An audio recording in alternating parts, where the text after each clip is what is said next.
Brian Armstrong, welcome to the show. Thanks for having me. Oh, my pleasure. I've been looking forward to talking to you for quite some time, so thank you for making the trip. But yeah, you have a lot of stuff going on right now, and even outside of crypto, and we'll dive into that later. But everybody starts off with an introduction, so here we go. Brian Armstrong, co-founder and CEO of Coinbase, the world's leading cryptocurrency exchange. A Rice University alumnus with degrees in computer science and economics, whose engineering background at Airbnb and early startup experience laid the foundation for revolutionizing finance.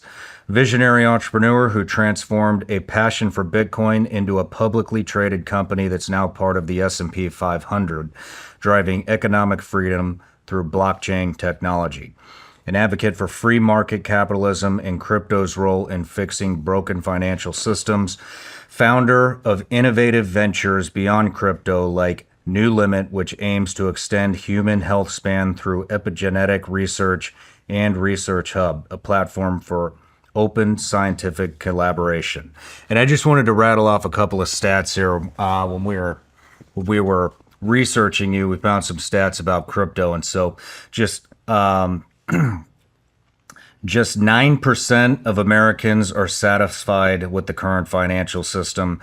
38% of young people say crypto can increase economic opportunities, and crypto prices are up 90% year to date. There you go. It's pretty interesting statistics there. So, all right, couple things before we get going here.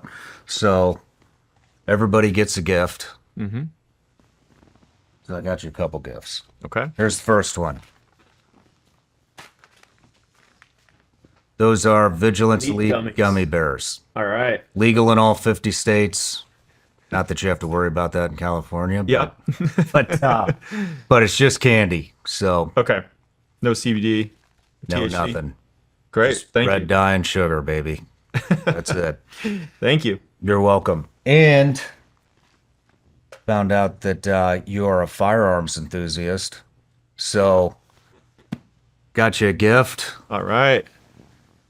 to add to the collection. All right. So that's, you've heard of SIG, right? Yep. SIG Sauer. So I got a friend over there. His name's Jason.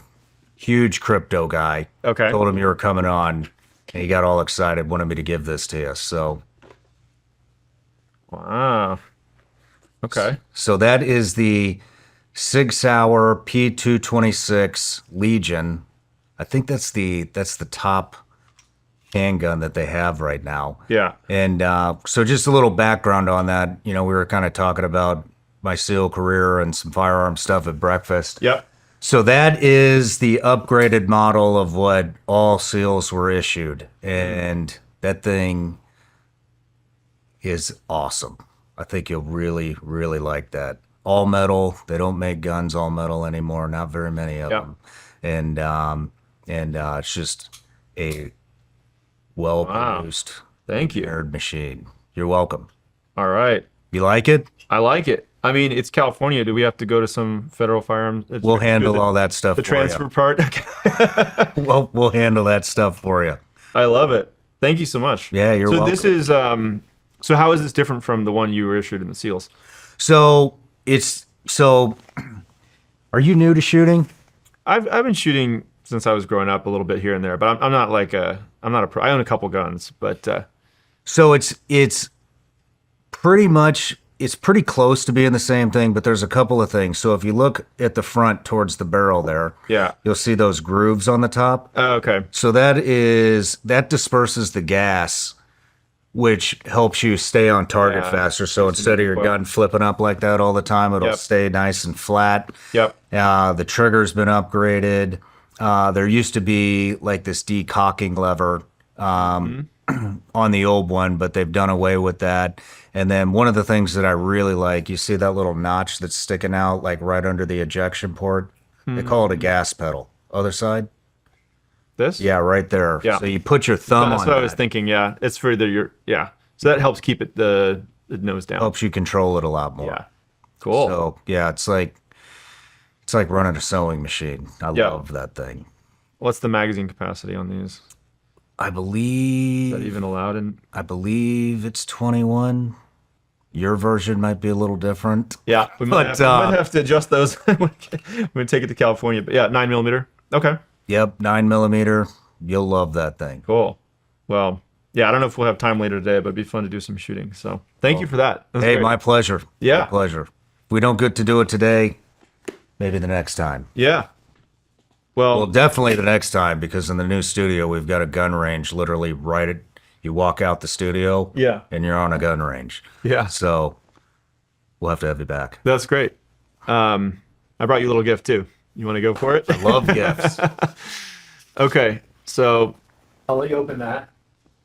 This is a one of 21 Satoshi Nakamoto commemorative cards. So this is a Bitcoin credit card. Anywhere you spend with that card, you get 4% back in Bitcoin. And this is something we released recently. This is awesome. Yeah, so it has on the front there you see a bunch of numbers and letters. That is a copy of the Bitcoin Genesis block, which is the first Bitcoin block ever created. And there's kind of a Easter egg in there. Satoshi Nakamoto, which nobody knows who this is, who created Bitcoin. We can talk about theories on who it is if you want later. But when they released it in, I think 2008 or 9, there was a headline, Chancellor on the brink of bailouts, which was related to the 2008 financial crisis. And they encoded that in the first Bitcoin block. And it was kind of nobody knows for sure, but it seems like a good guess that they were sort of saying, this is an answer to the bank bailouts and the financial crisis, is like, let's create a new monetary system. And anyway, so we encoded that right on the front of the card, and you can get 4% cash back in Bitcoin anytime you spend with that. So Oh, man. Thank you. yeah, This is awesome. I appreciate that. yeah, I think I'm going to have you sign the front here. We'll frame it and Okay. put it in here okay, cool. with all the other relics. Yeah, Thank you. that one's kind of commemorative, but we'll get one hooked up to your Coinbase account too, and send you another one that you can man. use for day-to-day spending. So Thank you. yeah, Yeah, we're framing this. Thank Cool. you. But and yeah, I do want to talk about who that was. sure. But all right, one last thing before we get into the interview. So I have a Patreon account, it's a subscription account. We've turned it into one hell of a community. I think we got 90,000 people in there now. And so one of the things that we do is we offer them the opportunity to ask every single guest a question. So this is from Achilles Actual. What measures is Coinbase taking from a cybersecurity standpoint to prevent cryptocurrency theft? Additionally, how is the company addressing concerns that advancements in quantum computing could potentially compromise blockchain security and threaten the integrity of Bitcoin? Yeah. Well, great questions. So there's lots of ways that we try to prevent theft of Bitcoin and cryptocurrency generally. First of all, there's Coinbase accounts where we store people's funds, and we do lots of security around that, which I can talk about. But we also have a self-custodial product. So if people don't want to have to trust us, they can store their own crypto. And then they're responsible for their own security, but it's fully in their hands. On the crypto that we store for customers, there's a few things we do. One is the vast majority of all the customer funds are actually stored entirely disconnected from the internet, which we call cold storage. And, because every system can be hacked in theory, right? That's especially these systems that are online. So what we do is we actually generate these keys in different geographic locations around the world. And there's redundancy and consensus needed. So you might need 10 different keys. Imagine there's some in the West Coast, the East Coast, the middle of America, but also some in London, Dublin, Singapore, Australia, like kind of ally countries. So we have these different secure facilities, like a SCIF, if you're familiar with those from the. Oh, yeah. Yeah. So we'll generate them in these secure facilities. And you need, let's say, 5 of the 10 pieces to come together to ever move those funds. So if half of them get lost, like let's say there's nuclear war or there's some accidental loss or a natural disaster, you can lose up to half of the keys and still have the funds. But no one or two people can kind of take their piece of it and move off with the funds. It requires consensus to come together. So we've had we hire external firms to come in and try to break into that system and pen test it, and we do audits like that every year. So that's where the vast majority of customer funds are stored, in these offline systems, and we do this now for governments like big financial institutions, and in the same securities provided to retail accounts. And then for self-custodial wallets, we also allow people just to store it themselves, like in our new self-custodial wallet. The questioner kind of asked about quantum as well. And there's this whole kind of area of research around post-quantum cryptography. For people who don't know, that quantum computers are this new type of really powerful computer that can theoretically break a lot of encryption that's out there. And if this happens, it's bad for crypto, but it's also bad for a whole bunch of other things that we use encryption for, like Pretty much everything. yeah, banking, financial services, military uses tons of encryption, everything. So basically, there are post-quantum, cryptographic algorithms that are out there that people can upgrade to. And the cryptocurrency blockchains are currently they have proposals that they're looking at about how to upgrade these. I don't think it's going to happen in the next 1 to 2 years, but maybe next 3 to 5 years. It's important that we get that done. The US government, by the way, they publish standards on this through an organization called NIST. I forget the exact what it stands for, but there's the government has a role here to play to help industry update to these common post-quantum cryptography or PQC type standards. So Coinbase is, if you're storing your money with Coinbase, we're going to help you make sure that it's quantum resistant as these computers come online. So you think quantum computing will come into play in about 5 years? Well, let's say I'd want to make sure we had a solution in place before then. It might take 10 years, but I'd rather have this solution in place ahead of time, because otherwise, if China or someone gets one of these things booted up, we might just start seeing money move unexpectedly, or communications get decrypted that should be sensitive. We might start seeing bad things happen. So it's the kind of thing you'd want to get ahead of. Yeah, a lot of talk about that. A lot of talk about quantum computing lately. But,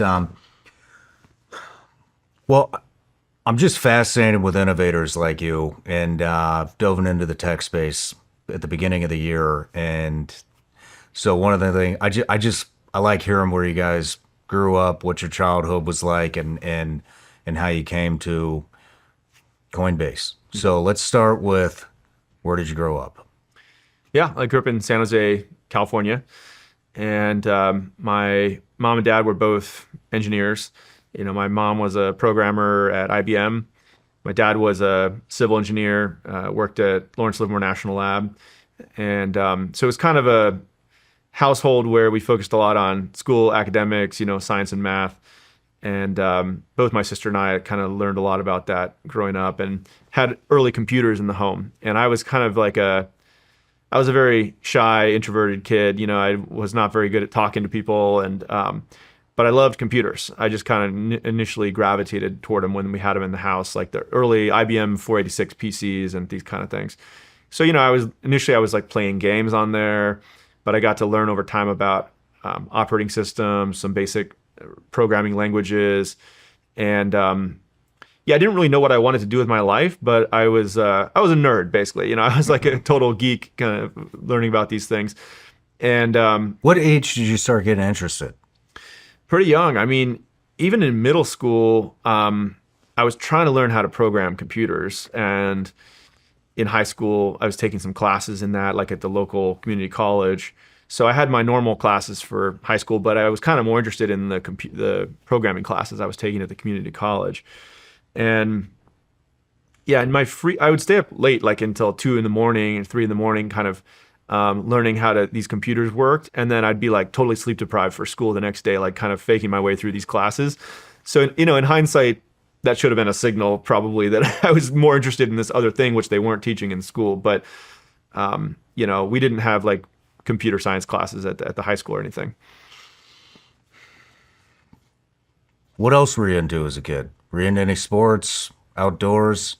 Yeah. Just computers? Well, we lived next to this pretty cool park, so I did spend a lot of time outdoors, just kind of exploring that with my dog. And I was never like the most athletic kid. Like I tried out for like the JV tennis team, and I was into like running and sort of like just things that were more like personal fitness, I would say. But I was never good at like team sports and stuff. I mean, I played a couple like intramural things in college and stuff, but yeah, I was never like the most athletic kid. I was never the most like outgoing. So I was pretty introverted.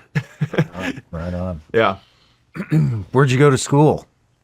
Well, high school or yeah. So I went to this school called Bellarmine in California, which is it's a private school. It's actually a Jesuit school. It's all boys. It was very good academically, and they had this mission that was men for others, right? So they actually, I didn't think too much about it at the time while I was in school, but I actually do think it influenced me, like Judeo-Christian values and thinking about how to live your life kind of to try to create value for other people. At the time when I was there, we would have mandatory kind of like volunteer service and different things like that. But as I've gotten older in life, I like building things that try to advance the world, be useful, like how to use technology to create better lives for people. And creating companies is kind of my way of doing that, right? Trying to create value in the world. And so I do think a Jesuit education kind of had a big impact on me in a strange way. Where do you go from there? Well, I applied to a number of different schools. I really wanted to get out of California because I don't know, I was really craving like independence, autonomy. I'd been living at home with my parents, like a lot of young men probably. I was like, I want to get out of here and just become my own man, right? It was a little too sheltered, and so I applied to like some East Coast schools, and I didn't get into like MIT or Harvard or anything like. So I did apply to Rice University in Texas, which had a good engineering program. I applied to like Berkeley, and I got in there. But I went and visited a couple of these schools, and I just really liked Rice University. I had like a great experience in their kind of. They have like a week you can go by there to sort of test it out.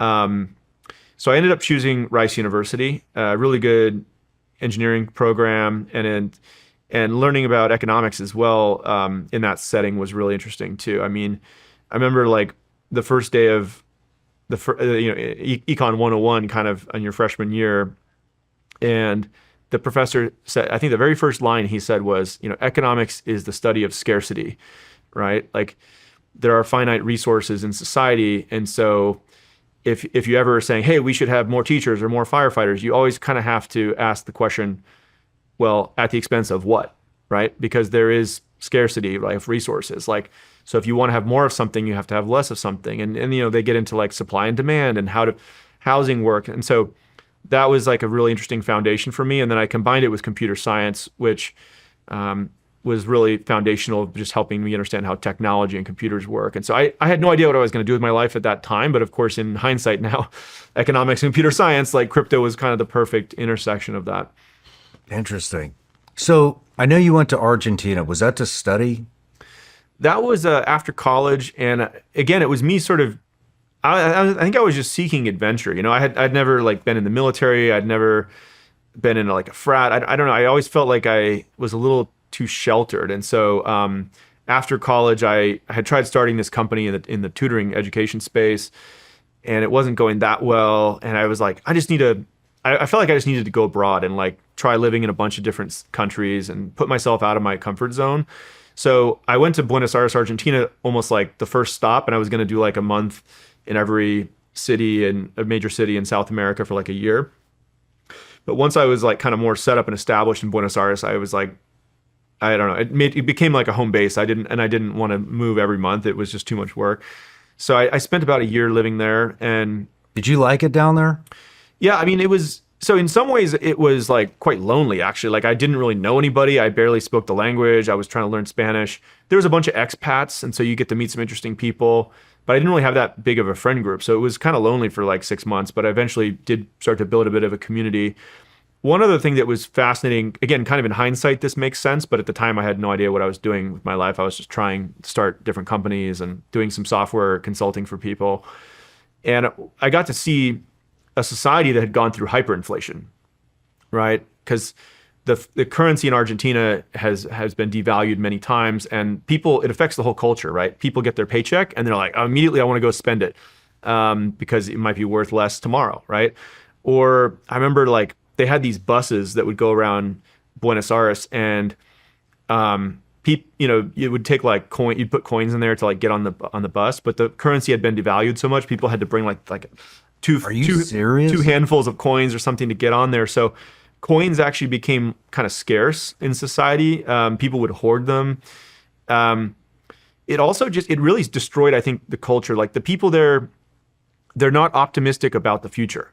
They actually kind of revere the past, right? I think in America, we generally have more optimism about the future, even though people here say like they get down on it sometimes with polarization, whatever, but it's still more than most places in the world. We're optimistic about the future.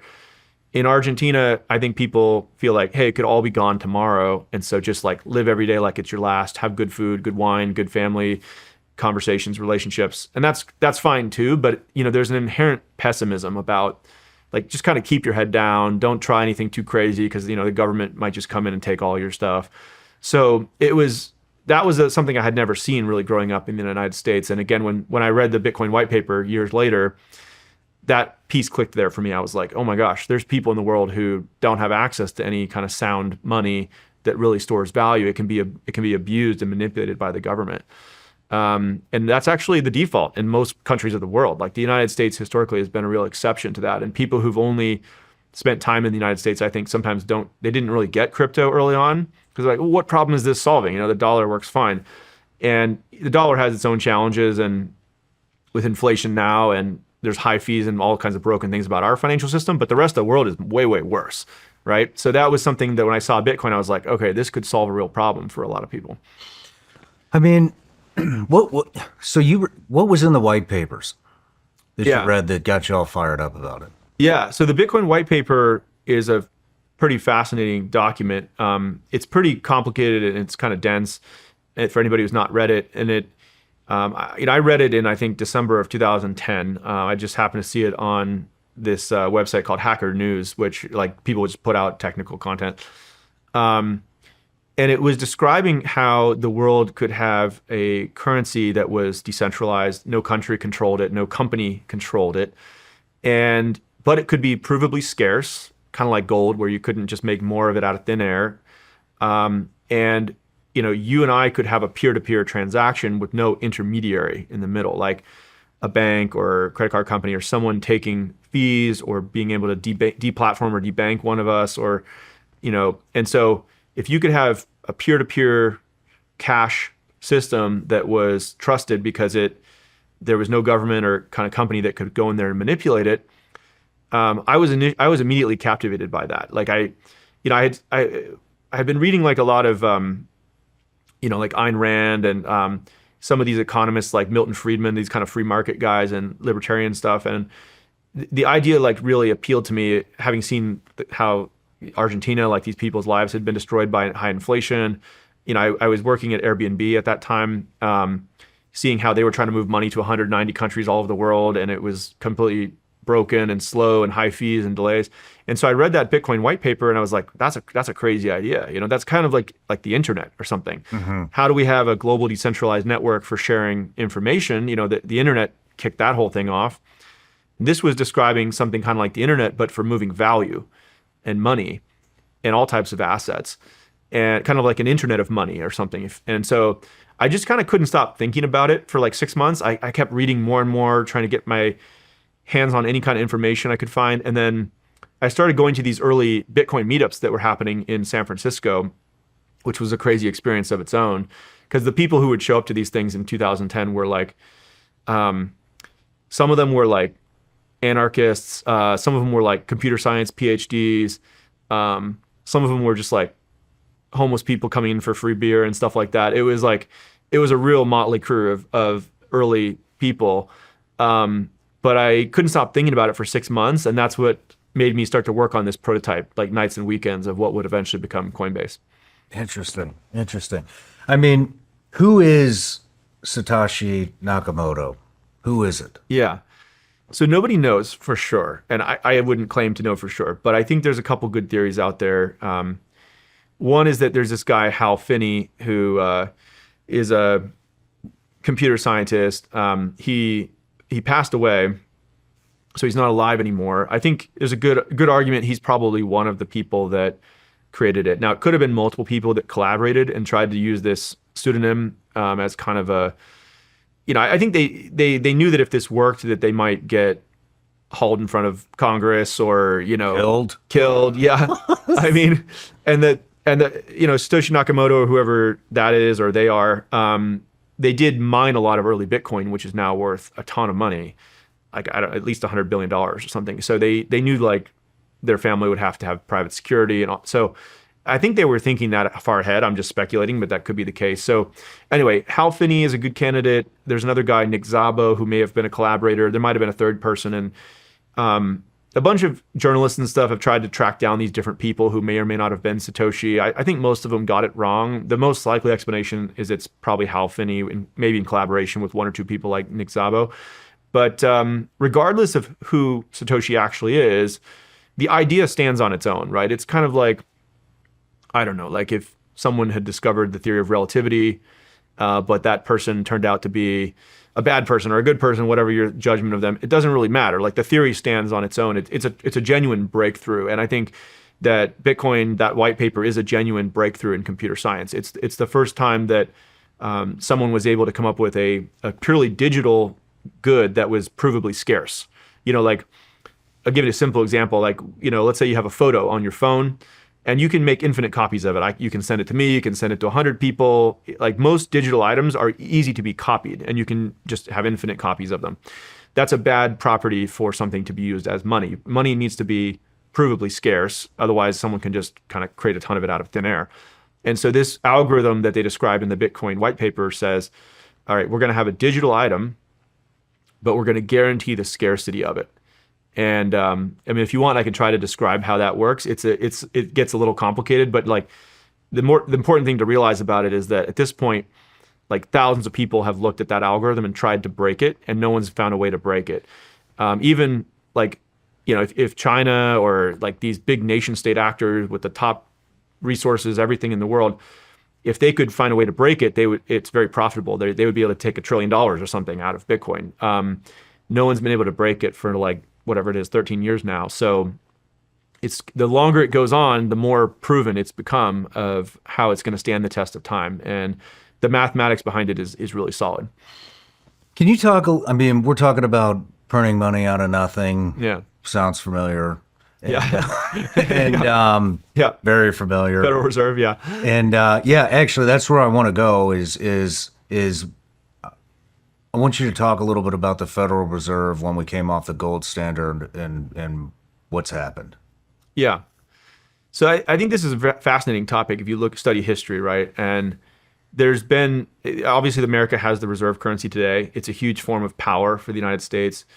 And if you look back at history, there have been various other empires, the British and the Dutch, and going back China and various countries at different times have been the global superpower and had the reserve currency. And usually what happens is they start off with their currency being backed by a hard commodity, something that is provably scarce, like gold. And then eventually, usually during a time of crisis, these countries will, quote unquote, temporarily depeg it from that underlying commodity. And then after a number of decades or whatever, they'll lose discipline and start to overprint it. And then they lose the reserve currency status and some new one arises. So in the US, unfortunately, dollars are no longer backed by gold, right? That used to be the case. There was a piece of it got disconnected in I think the 1930s where they said, the gold's still there, you just can't actually come in and exchange a dollar for gold. It used to be actually you could go in and if you gave them $1, they'd give you back, I forget, some fraction of an ounce of gold in exchange for it. In like the 1930s, they said, trust us, the gold is still there. You just can't come and exchange it, but it's still backed by gold. And then I think it was 1971, Nixon, during the Vietnam War, I think they were having budget deficits and whatnot. And he kind of said, as a temporary measure, you can go watch the video of this on YouTube. He literally says, this is a temporary emergency measure. It's not going to be, we're going to go back on the gold standard soon. Don't worry. We're going to fully depeg it from the gold. And that allowed them to run these budget deficits. And of course, we never went back. So the dollar today is not backed by gold. We have started to see more inflation happen with the dollar. I mean, it was a couple of years ago. I think there's different ways you could measure this, right? But it hit like 8 or 9%. Typically, they're trying to target more like 2 to 3%. But it's like, where's the discipline going to come from, right? Like if it's not backed by a hard commodity, the temptation is always to give people more free stuff to get elected, right? It's kind of like high school, free drinks in the vending machine or whatever. So if the dollar continues to lose discipline like that, then the US could lose the reserve currency status. And, I think it's more likely people actually flee to Bitcoin, gold, or real estate, these things which are provably scarce. Like they're not making any more real estate in the world. They're not making any more gold. They're not making any more Bitcoin. So that's the kind of assets that people want to go own if they're in this environment of high inflation where people are just printing more money. And that's, I think, why we're seeing all-time high prices of Bitcoin right now. This show is sponsored by BetterHelp. Work can be a stressful place. All those emails piling up, back-to-back meetings, and that constant pressure to keep up. Summer might be the perfect time to pause and take small steps toward improving your own wellness. With over 30,000 therapists and more than 5 million people served globally, it's incredibly easy to fit into your schedule. You can meet with a licensed therapist right from your phone and even switch therapists at any time. With an App Store rating of 4.9 out of 5 from over 1.7 million reviews, it's clear it's helping a lot of people. As the largest online therapy provider in the world, BetterHelp can provide access to mental health professionals with a diverse variety of expertise. Our listeners get 10% off their first month at betterhelp.com/SRS. That's BETTERHELP.com/SRS. The news just doesn't stop. Between the national debt and the economic uncertainty, it's hard to know what to do. But if you look above the noise, you'll see many high net worth individuals and central banks are stockpiling gold. In fact, gold has broken another record, climbing past $3,500 an ounce. I still remember when it was under $2,000 an ounce just a while ago. It's clear, too, that now is the time to learn more about how gold and silver can help you. So reach out to my partners over at Goldco. They're a great award-winning company I trust, and they've got over 7,000 five-star reviews, so you're working with the best in the industry. Visit SeanLikesGold.com to get a free 2025 gold and silver kit, and you'll also learn about their unlimited bonus silver offer if you qualify. It's a great way to get started. Go to SeanLikesGold.com. That's SeanLikesGold.com. Performance may vary. You should always consult with your financial and tax professional. Have we lost all discipline?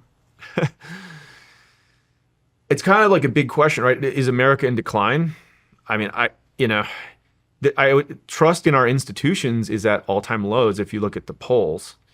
I do think that the future is not guaranteed, right? There are moments in history where you have a great leader come in and change the course of history, right?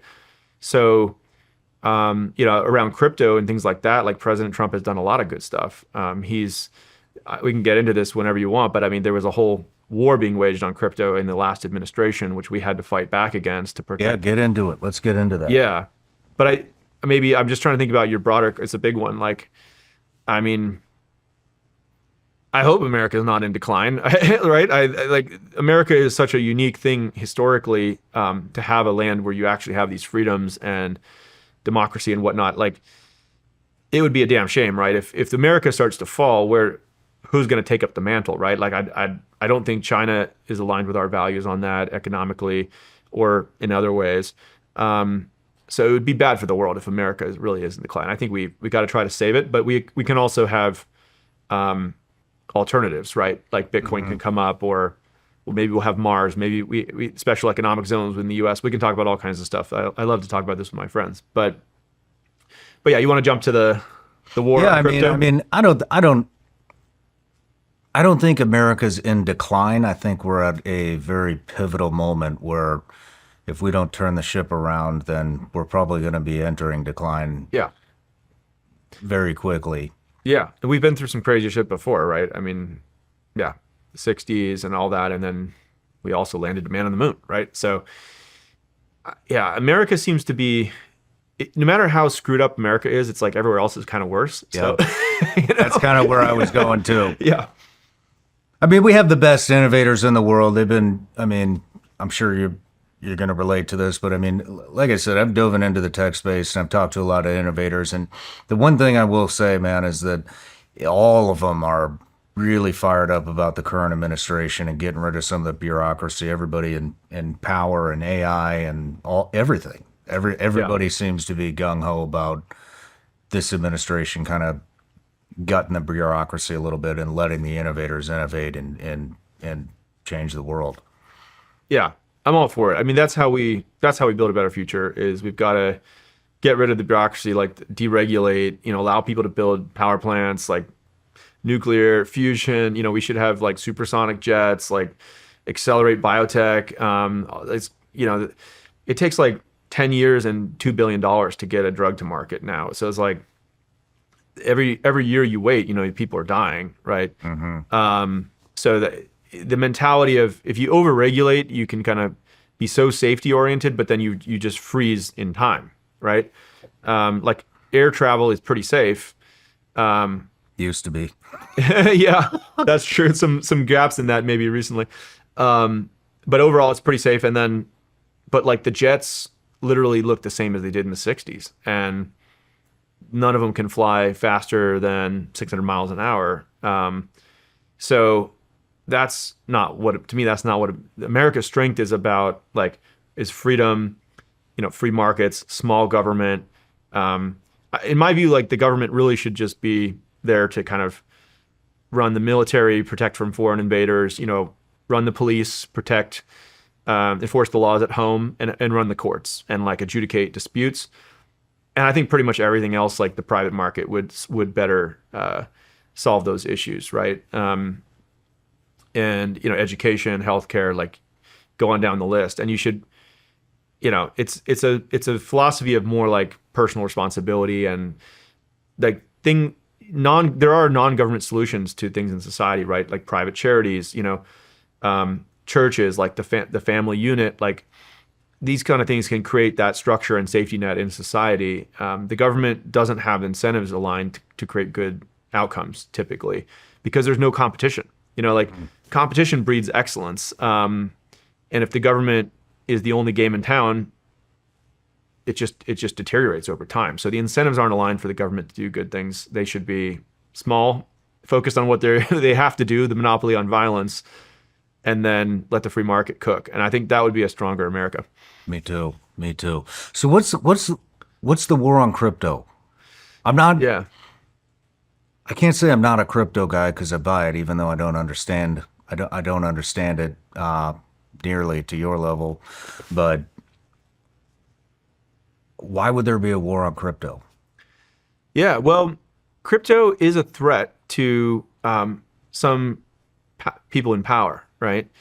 In particular, like in this last administration, Elizabeth Warren and Gary Gensler, I would say, were the biggest architects of this war on crypto. And Elizabeth Warren is a socialist. She basically thinks the government should run all financial services, and she likes to apply pressure to the big banks that are kind of under the purview of these financial regulators to get stuff done that she can't get done through Congress because the American people don't want it. So as an example, she put a lot of pressure on JP Morgan to say, don't give loans to oil and gas companies or to gun companies.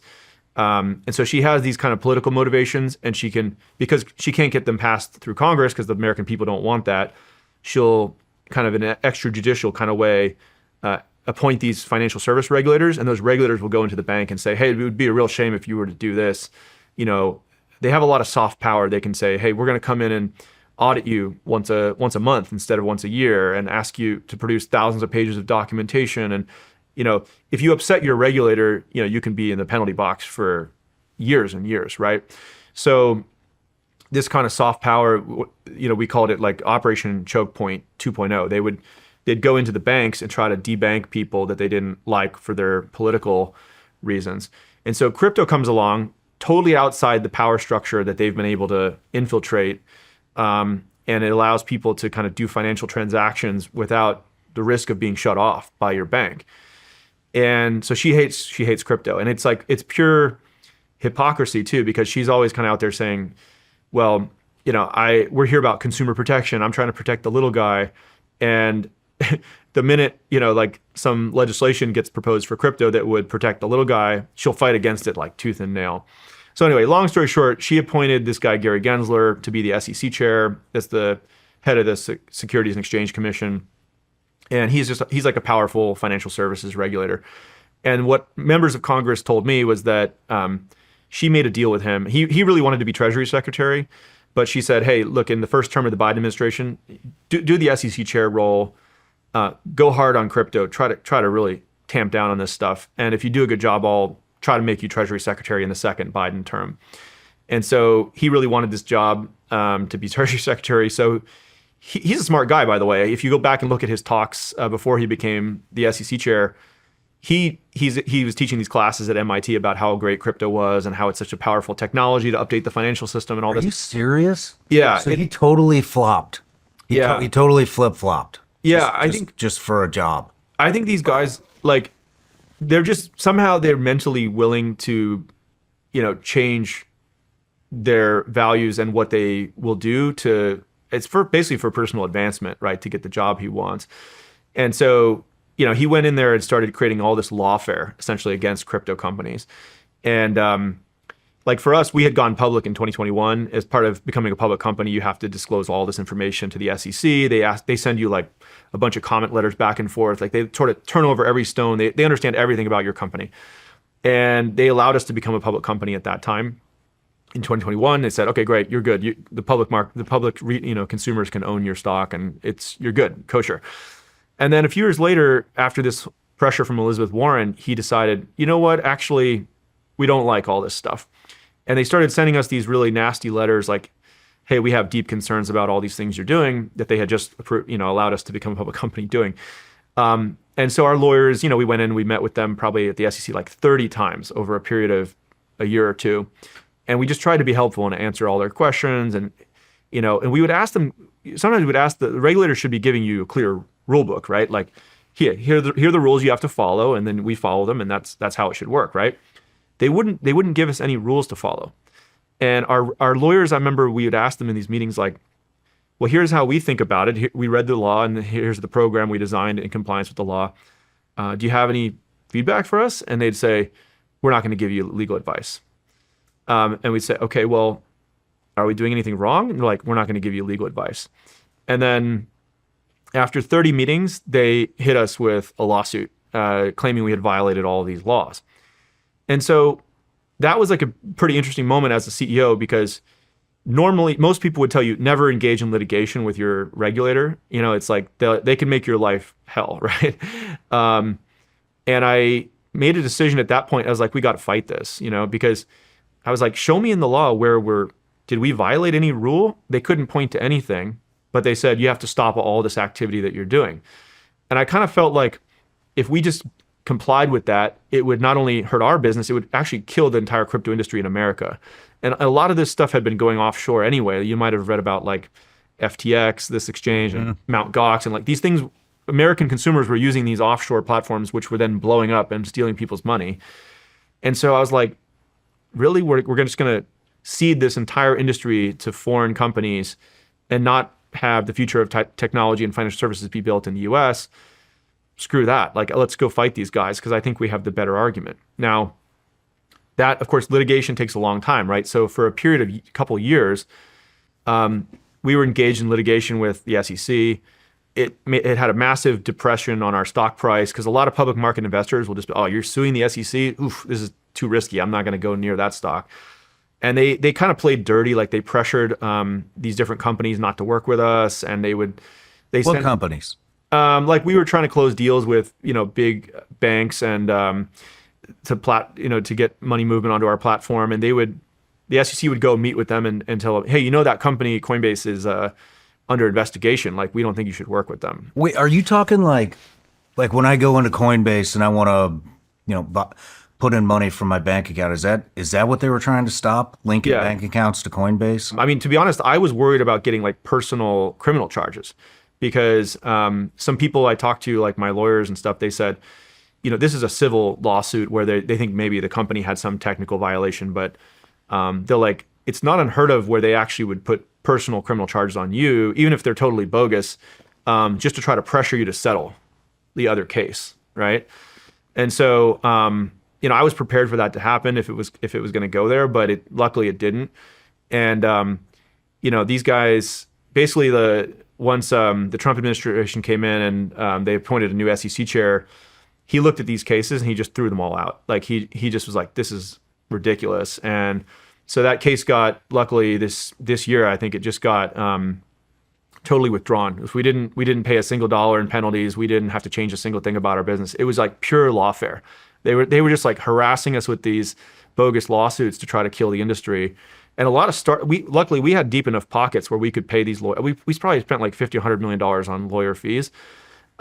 We had the money to do it, but a lot of startups died because of this in the United States.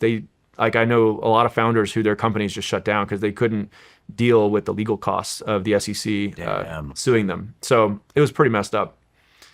I mean, I got to commend you here. That takes some serious balls to go after the SEC. Yeah. I mean, people told me I was crazy to do it, but I mean, I'm so glad we did because the crypto industry might not exist in the United States if we had caved on that. Yeah. And we did it at great personal cost as well. Wow.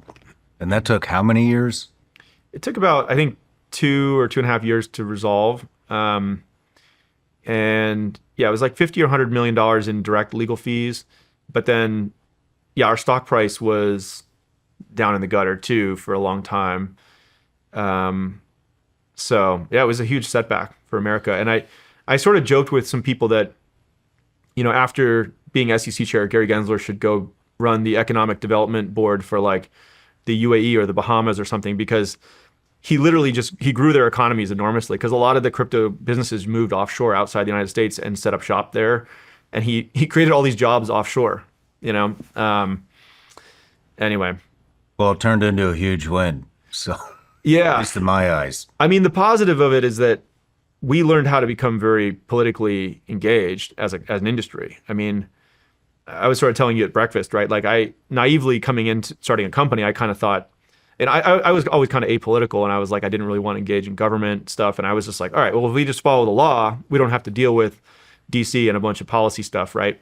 But it turns out, even if you're not interested in politics, politics is interested in you, and occasionally they'll come try to unlawfully kill your whole company. So then we realized, I give Mark Andreessen and some of these guys on our board a lot of credit for this, but they were like, we have to help our customers and develop political power. Like we had tens of millions of customers in the United States. And we're like, how do we organize these people? These are voters, right? And so we actually we created this grassroots campaign called standwithcrypto.org, and it was a 501c4. We got about 2 million Americans in this last election to raise their hand and said they want to elect pro-crypto candidates. And we created like scorecards for all the different members of Congress and everything. And so about 2 million of those voters showed up in this last election, and we now have the most pro-crypto Congress ever. So that was something where I had never really engaged politically before, but there has to be real consequences, right? Like if you have a member of Congress who's out there trying to kill crypto, and that's not what the American people want, they got to lose their job. For the rest, somebody in DC to wake up and, oh my gosh, this is a risk politically for me to be against this thing. So that's exactly what we did in this last election, and I think it had a big impact. So, I mean, you set up, correct me if I'm wrong, but you set up a fund. You've got, is it $140 million set aside for pro-crypto candidates? Yeah. Yeah, doesn't matter what side they lean. Yeah.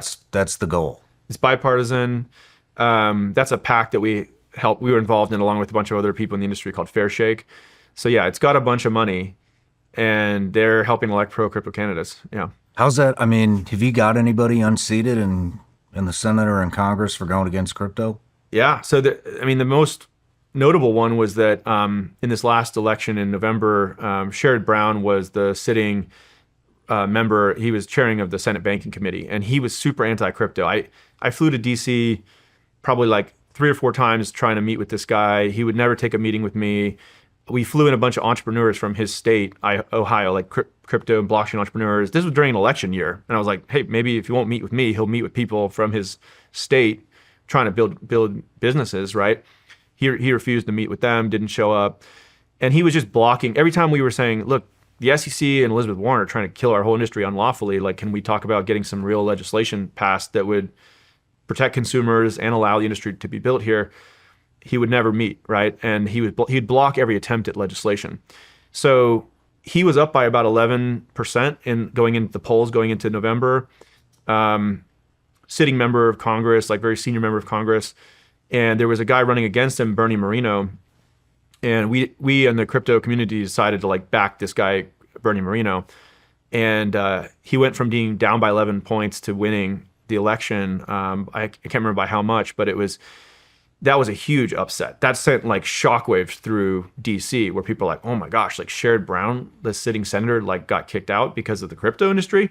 And I think that woke a lot of people up. And there was probably like a dozen other races that we played in the House and the Senate.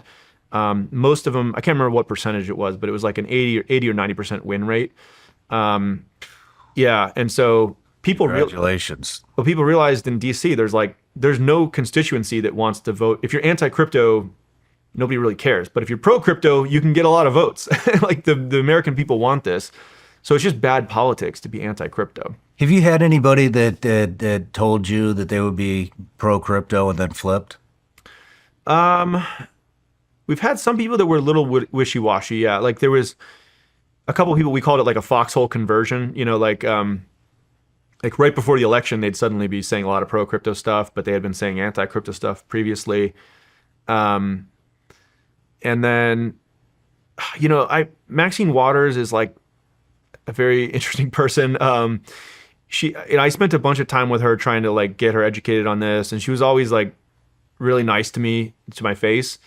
And then we donated money to her and all this stuff, which was probably a terrible mistake. But yeah, when this crypto bill came up, there's been a couple of them. One of them just got passed into law.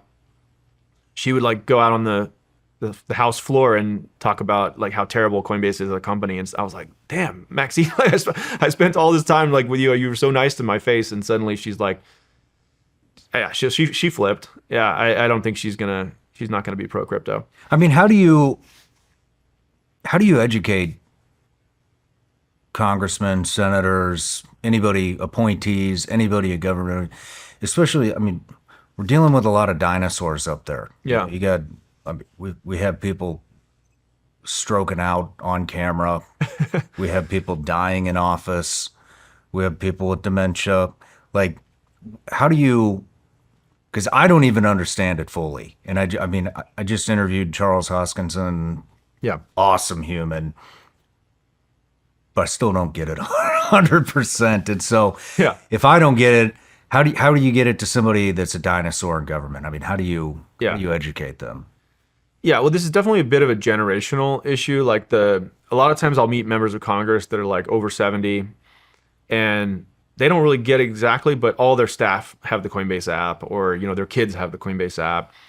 And it's okay. Like if I was in their shoes, they're like a mile wide, inch deep, right? They need to know a little bit about everything. Mm-hmm. School choice and healthcare and supersonic jets. And, so they're constantly just have a stream of people coming into their office every day, trying to tell them about their local thing that they care a lot about. So I get it why they're not like experts in everything. I don't think I could be either. And so they have to rely a little bit on their staff and a little bit on just good general principles. Like, do we think the government should be building more stuff, or like the free market, right? Or there's various principles like that you could fall back on. And one thing I realized actually I don't know, probably like 5 or 6 years ago, I started going to DC like once a quarter to try to build these relationships because I knew the policy thing was going to be important. And initially we started off just trying to be an educational resource. And it didn't really work that well. I think I was sort of naive about how DC worked, because I'd go in there and I'd tell them, I'd try to be helpful and answer their questions, and they'd kind of pat me on the head and be like, okay, thank you for coming in. I'd leave and nothing would ever happen, right? And it wasn't until we actually got like political power, like organized the millions of Americans who are using crypto, like with real votes that could get someone elected or, have them lose an election. And it wasn't until I think the political power is what really woke them up and like, hey, we need to get this done. Because a lot of these folks in Congress, like not to be too cynical about it, I think a lot of them are like really hardworking Americans that want to do something good. But a lot of them are also, they're just trying to stay in power, And like to stay in power, you have a finite amount of things you can focus on at any given time. And so it's kind of like who has a bunch of votes, who has a bunch of money. You got to kind of focus on that and be, you kind of want to be for the thing that's going to happen. And nobody wants to stick their neck out for some kind of pet issue that's not going to decide an election one way or the other. And so it wasn't until we actually got the crypto industry organized to protect our customers' rights that they started to take us more seriously. I mean, what do you tell them though? Because especially with some of the older generations in government, I mean, I can't see any of them wanting to move to crypto. Yeah. Well, in many ways, you're right. I mean, crypto is about individual freedom and sovereignty. Like, it's not, if you want more power in the government, like, it's a little unclear why, but the people want it, right? So the things that we usually talk to them about are, this is a technology to update the financial system, right? Like your average consumer, an American or citizen, like you talked about those stats at the beginning, right? Like, vast majority of Americans think the financial system is not really working for them, right? Like the fees are super high. You get like these overdraft fees, right? It's hard to send money in certain ways. Like, you can get debanked or there's unequal access. Like there's a whole bunch of people who are underbanked or, can't get a bank account or get access to a loan or these things that just, So if you look at how satisfied Americans are with the financial system, it's very low. Mm-hmm. So we tell them that crypto is a technology that can update that. It can make payments faster and cheaper, more global. It can give people better rewards on their money. Like, right now, the average savings account in America pays you 0.14%. You should be getting like 4.5%. That's what the U.S. Treasuries are paying. So like that should just be arriving into your checking account. Why doesn't every American have that? And there's all these kind of, and like it doesn't, the banks, the payments don't really work on the weekends, and the stock market doesn't work on the weekends. So there's all these kind of like legacy systems that are just kind of there because they've been there for 30 years, and they're ossified. They have no incentive to really improve. And so crypto is coming along and updating the financial system, making better financial services for everybody, empowering them with sound money that can't be inflated away. And it can do it for everybody in the world with just a smartphone, right? Mm-hmm. Connect them into this global economy. So that's appealing to many of them. We talk a lot about like the national security arguments, right? Especially for people on the right, how a digital dollar is essential to ensuring it maintains like its reserve currency status. How we want these industries to be built in America. Imagine if like the big internet companies were built overseas, mm-hmm. like that, Google and Amazon and all these things. People have their quibbles with them, but like I'd much rather those companies were built in America under the U.S. system than to be built in China. We were all using a Chinese search engine, right? So if the internet companies had been built offshore, that would be a huge loss to America. Okay, let's make sure the crypto companies are built onshore as well. Once in a while, these things get away from us. Like 5G or semiconductors now are all being made offshore, and it's a big issue in DC. Everyone's like, well, we can't be buying our 5G routers from Huawei, maybe the Chinese company, or the semiconductors are all made in Taiwan, and this is a huge national security risk. They're all scrambling and throwing $100 billion to try to bring these things back on shore. It's like, well, hey, let's just not lose it in the first place, Yeah. So those are the kind of arguments we make to folks, and it's generally pretty compelling. Like Congress is now, there's a strong bipartisan majority that wants the industry to be built here in America, partially because of this last election. And actually, they just passed this piece of crypto legislation last Friday. I was at the White House doing that signing ceremony. That was a huge step in the right direction. And then there's one more bill that hopefully will get passed in September, October this year. We'll get into those in a little bit. But, I wanted to ask you, we were talking about money. We were talking about the Federal Reserve coming off the gold standard, real estate, how currencies can be tied to commodities. And so I just wanted to ask you, what is money to you? Yeah. Well, to me, money is really like a medium of exchange. And it came out of this need from the barter system not fully working, right? Like if I grow apples and you raise beef, and I kind of want some beef, but you don't need my apples right now. You got enough apples. It's like, that's a barrier to a trade happening, right? So it helps if we have this common medium of exchange that can be used to price things and just allow a transaction to happen even if you don't need the exact good that I produce, right?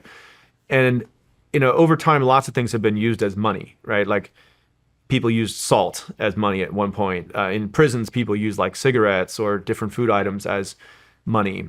Seashells, famously, all these like kind of things. And there's certain properties of money that make it good money or bad money, right? Like scarcity is one of those. Can people just, if you can just find a bunch more seashells on the ocean, on the beach, then that's like a bad form of money, right? Or durability, like, will the thing deteriorate over time? Like bread or something like that is probably like a bad form of currency because it goes bad, it rots, right? How portable is it? Like, a bar of gold is great as like a store of value, which by the way is another good property of money, but it's hard to move gold. Like if I need to pay somebody in Japan, like I need to fly that bar of gold, right? Or how subdivisible is it, right? Can I like chip off a little flake of gold to pay for my coffee, or So people look at these different properties of money, and you can kind of score different monies. And like this is partly why I think Bitcoin is probably the best form of money that's ever created, because it is scarce, provably scarce, just like gold or something like that.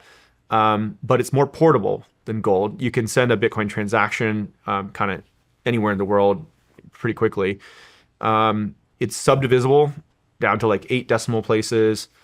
It's very durable. It's not going to go bad, and it's like it's fungible too. Like that if I have one Bitcoin, it's just as good as another Bitcoin, right? Like imagine if you had like different purities of metals, and like, oh, is this one diluted a little bit, or like are they hiding some lead in there? So yeah, I think you could think of Bitcoin as like a digital gold, and it has some of the best properties of gold, but some of the ones that gold doesn't have too, like the portability and subdivisibility, the programmability too. A little, I would say you can use it in different set up different contracts with it and things like that. So that's kind of what money is to me. It's intended to be a medium of exchange, and I think crypto is really providing a better alternative on that dimension. I mean, the big argument, and I listen to a lot of people that I respect. One, Dave Ramsey. Are you familiar with Dave? Yeah, I think so. Yeah, he's a good friend of mine, and big finance guy. Does not like crypto, unless he's changed his mind in the last, I don't know, year. But and he says it's backed by nothing. Mm-hmm. And so, that's kind of where I'm going. Is yes, there's a limited amount of crypto. It's never going to go over. I can't remember how many coins. 21 million. Yeah. 21 million coins. But what actually, like, why do people value it? Yeah. Well, he's right. I don't think it's necessarily backed by anything, but neither is the dollar. Mm-hmm. We talked about it's no longer backed by gold.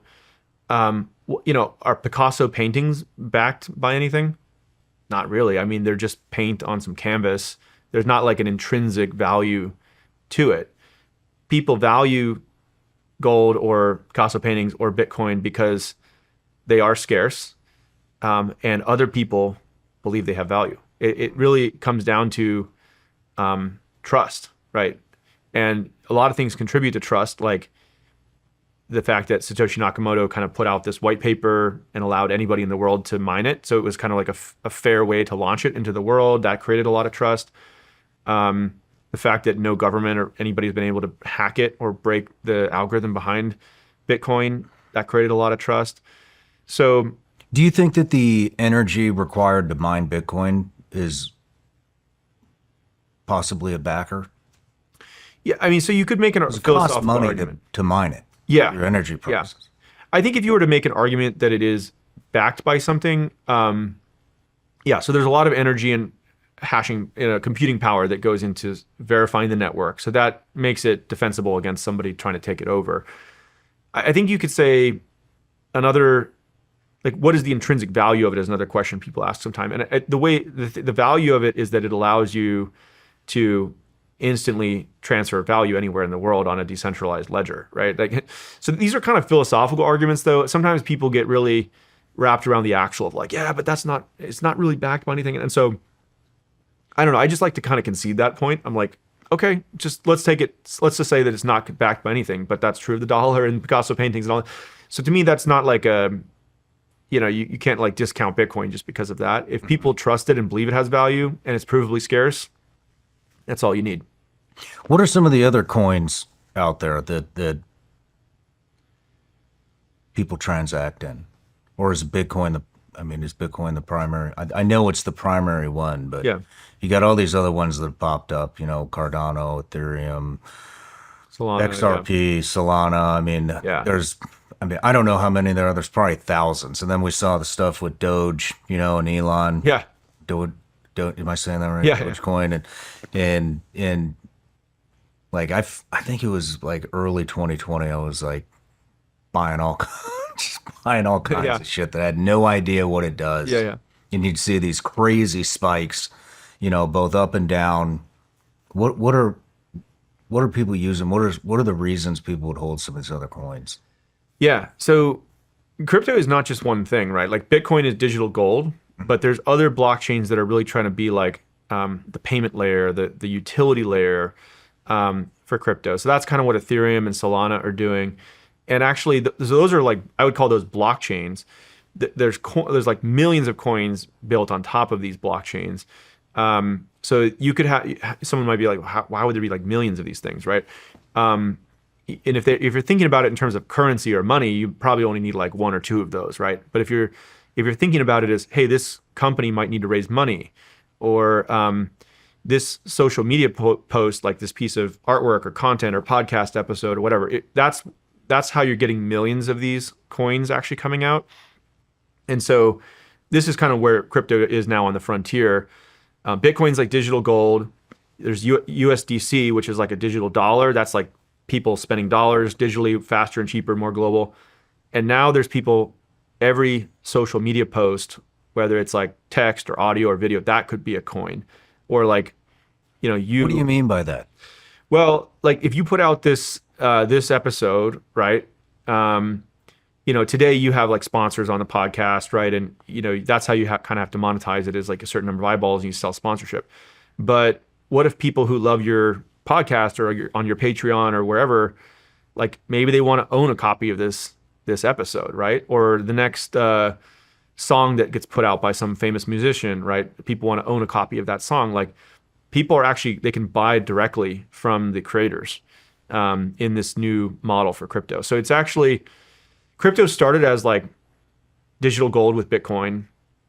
Then it started to update different kinds of financial services like payments, borrowing and lending, trading. And now what it's doing is it's actually updating the way these applications monetize on the internet, like even things that aren't directly related to financial services, like podcasts or video or audio. Like there's going to be a version of like YouTube, Spotify. Is this like NFTs?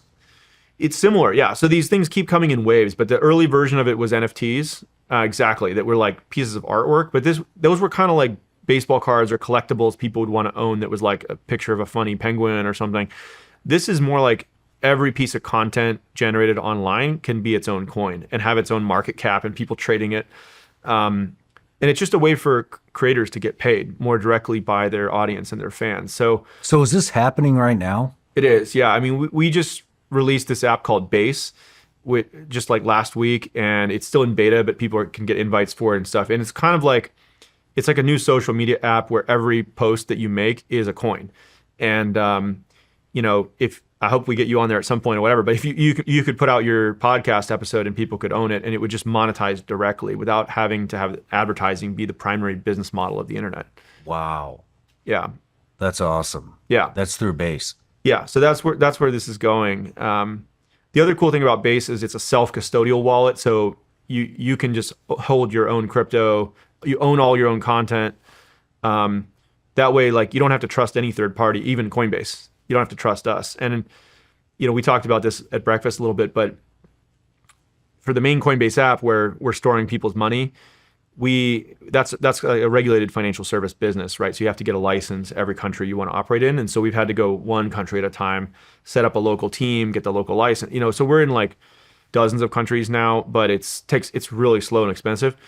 With a self-custodial wallet, you're not a financial service business because you're never taking possession of customer funds. It's really just like a software product, just like a web browser or a messaging app or something. So we can launch that to 190 countries from day one, and people in all these countries that really need access to better financial services, like Venezuela and Turkey and Nigeria, places where there's high inflation, they don't have good options.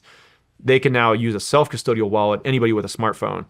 So that's a really cool way for us to just get this technology to, the other 150 countries of the world that are a little harder for us to operate in as a regulated financial service business. How many countries out there are fighting crypto? Don't want it to. Yeah. So, I mean, the biggest one is probably China, actually. It's not technically illegal for Chinese people to own crypto. And by the way, the people in China love crypto. They all want to own it. Like because, a lot of the rich people there are trying to get their money out of China. But the government doesn't like it. It's kind of like what the China did with the internet. If you're familiar with that, like the Great Firewall of China, where a lot of applications, including Coinbase, but also, Facebook and all these things are blocked in China, like Google. So China passed this law where they said banks in China cannot work with crypto companies. So they kind of like debanked them, kind of like what Elizabeth Warren tried to do in the United States.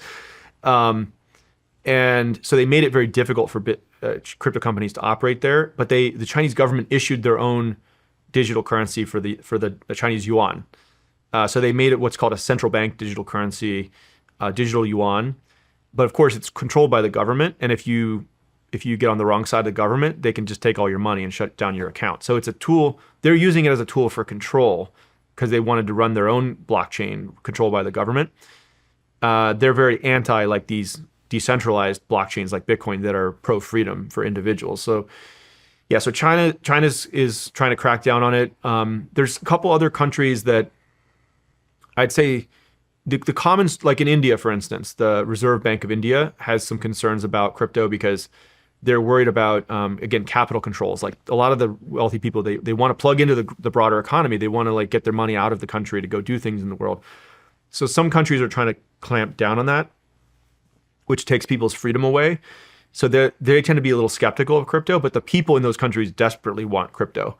So we're often in this kind of interesting situation where we go in there, we want to work with the government in those countries to do things by the books, but the government's interest sometimes diverges from the people's interest in that country. And so we want to provide the tools to the people for freedom and not get on the wrong side of the government. So it's like we're trying to oftentimes play a delicate game there. Yeah, I'll bet. I mean,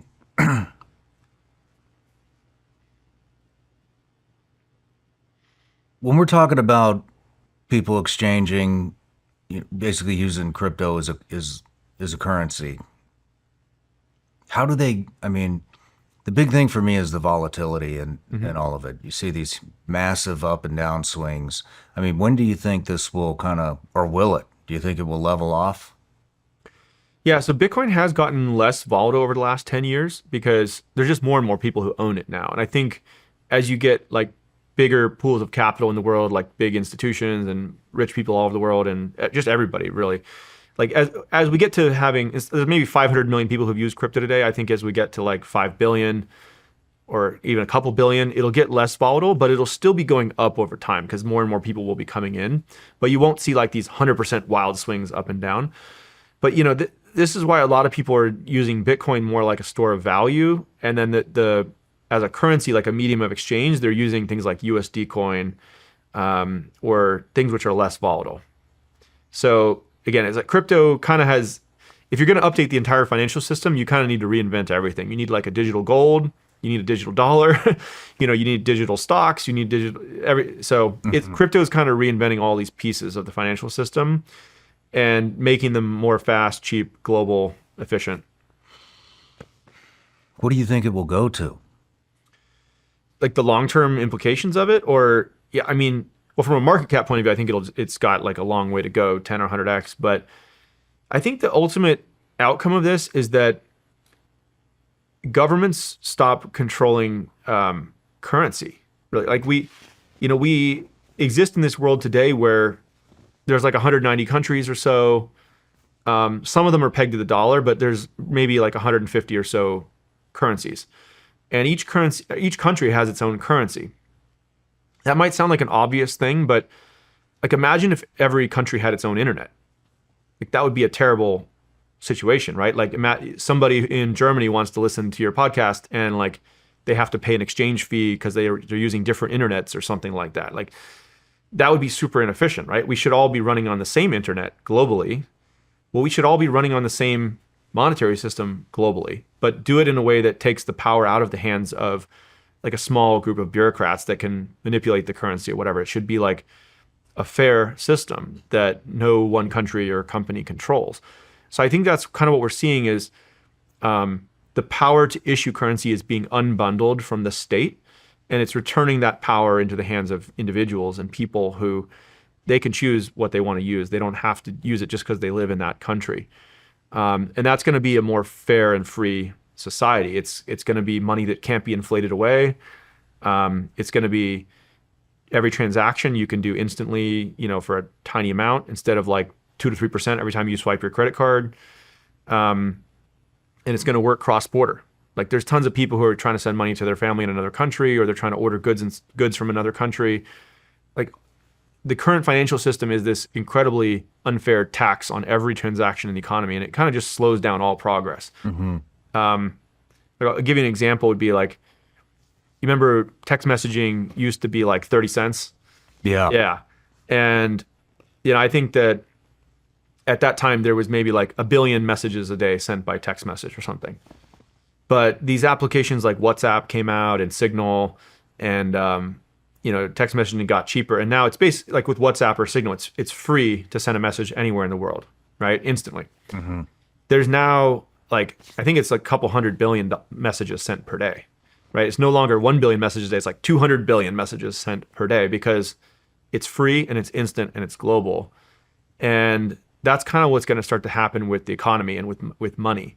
There's so much friction today to move money that if we can bring the cost down, like under a cent, 1 cent, under 1 second anywhere in the world, you're just going to see like transactions in the economy will just flourish, and you'll see a lot more of them happening. So that's kind of what we're trying to do, is update the financial system with crypto, make it more efficient, more global, more fair, more free. Couple of questions just off what you were riffing on there. Who set up the USD stablecoin? So originally there was a company called Circle in partnership with Coinbase, and we co-created it. And now they're the issuer of it, and we're a distributor of it. But there's a bunch of legal details behind it. But yeah, basically Circle is the issuer of USDC. Okay. And then, when we're talking about moving to a digital currency globally, mm-hmm. and having a global currency, how do you think that would affect the U.S.? I mean, Elon Musk talks about this, how the U.S. has weaponized the U.S. dollar, which, is a bad thing. But, I mean, slippery slope there, right? Mm-hmm. I mean, you get the reputation of that, then people are going to want to move. I've brought this up on several shows. We see BRICS. You're familiar with BRICS? What is Brazil, Russia, India, China, South Africa. Several other countries have joined, because the U.S. has weaponized the dollar. I mean, so if we move to a global currency, how does that affect the U.S. from being able to have a certain amount of control around the globe through? Yeah. So this is a great question, because I think it's a mixed bag. It's complicated, right? So I think if you think about like a digital dollar, I'll start with that, like USDC. To me, that's unequivocally just good for the dollar in the United States. It helps make sure the dollar is the reserve currency in all these countries around the world. It creates enormous demand for U.S. treasuries. There's a bunch of reasons why it's good. If you're talking about Bitcoin, I think it's more complicated, because if the dollar maintains discipline, then it'll continue to be the reserve currency. If the dollar loses discipline, like we talked about earlier, people start printing a ton of it, like the Federal Reserve, or there's these huge budget deficits we keep running at the federal level that require us to print more money just to pay things back, and they sort of devalue the dollar, people will flee the dollar and they'll go to Bitcoin. In that case, the United States could lose the reserve currency status. Now, if the US is going to lose the reserve currency status, I'd rather people went to Bitcoin than to the Chinese yuan, mm-hmm. right? So that's why I say I think Bitcoin is kind of like a check and balance on the dollar and deficit spending. Like I I hope that the U.S. finds a way to maintain that discipline and the U.S. remains strong. And in that case, crypto will just be on like a very good thing. But if we're going to lose it, I'd rather we have Bitcoin than we have to all live under a Chinese system. And then, we're talking about you're fighting congressmen, you're fighting senators, governments. What about banks? What about banks like Chase, Bank of America, Regions? I mean, are they, I would imagine they do not want this to happen. Yeah. I mean, these are big organizations, and it's funny, sometimes like depending who you talk to in the bank, it's either very positive or very negative.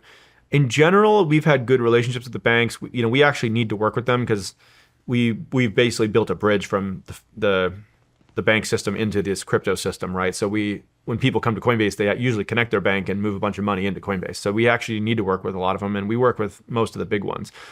But there certainly are elements of those banks that are skeptical about crypto, and I think they're afraid of being disrupted by it. I mean, right? it could eliminate them, correct? Yeah, I mean, if I don't know, if I'm sitting here in 10 or 20 years, I'd be hard. I still think there'll be like dollars and there'll be banks, but you're right. Like a whole generation of young people are growing up kind of thinking like, why would I need some checkbook and a bank branch on the corner? Like I've got my phone. Obviously my phone is my wallet. And they're really using Coinbase like a bank replacement, like a neobank, sometimes people call it. In particular, there's actually like this community bank lobby.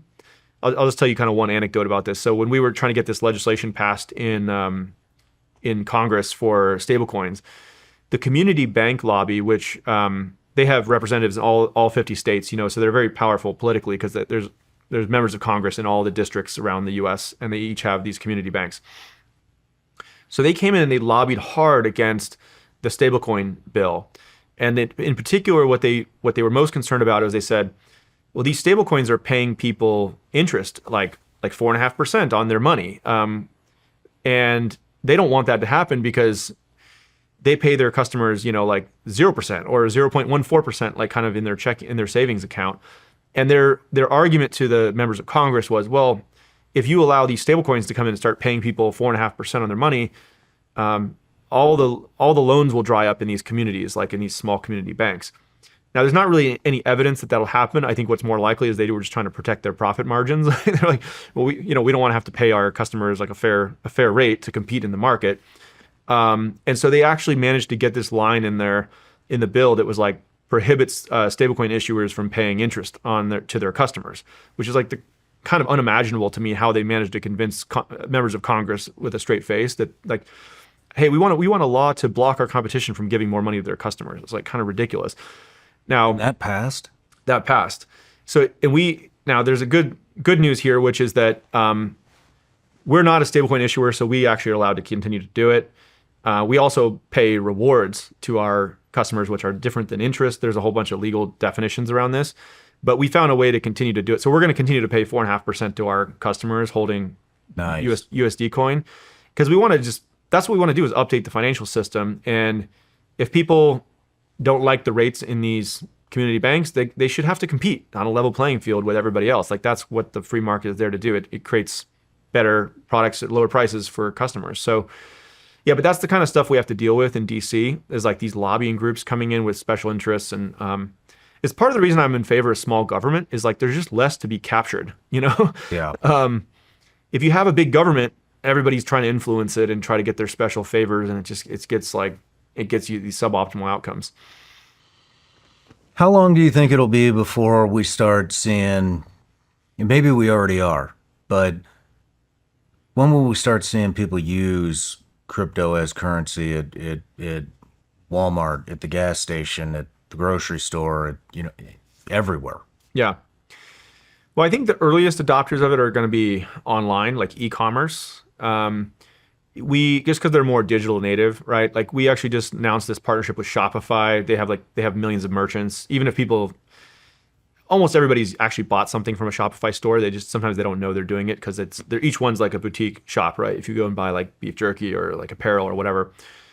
So we just announced a partnership with them where they're going to accept USD coin and actually give 1% cash back to the customer because the merchants are now saving the 2 to 3% on credit cards. So we're doing things like that. Oh, that's slick.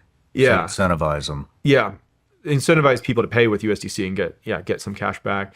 Or like that Bitcoin credit card that I gave you at the beginning is allowing people anywhere Visa is accepted, or Amex in that case. We also have a Visa debit card. They can start to go spend their crypto. Now the merchant's still paying 2 to 3% on that, but I'm hoping, we can go to the merchant eventually and say, hey, a lot of people are paying with crypto. You might not even know it. Why don't you do a direct integration? You can kind of save those fees. So there's areas like that where we're starting to chip away at it. But the credit card companies are a big oligopoly, where there's a reason they're able to charge those high fees, because like they've built such a strong network effect that it's hard for new entrants to come in. So we had to come, a decentralized protocol like crypto is maybe the only way you could go compete with them. You wouldn't be able to do it as like, if it was Coinbase versus one of those things, we'd probably lose. But if it's a totally open protocol like the internet versus them, maybe there's a chance to break in. Mm-hmm. Do you transact in crypto?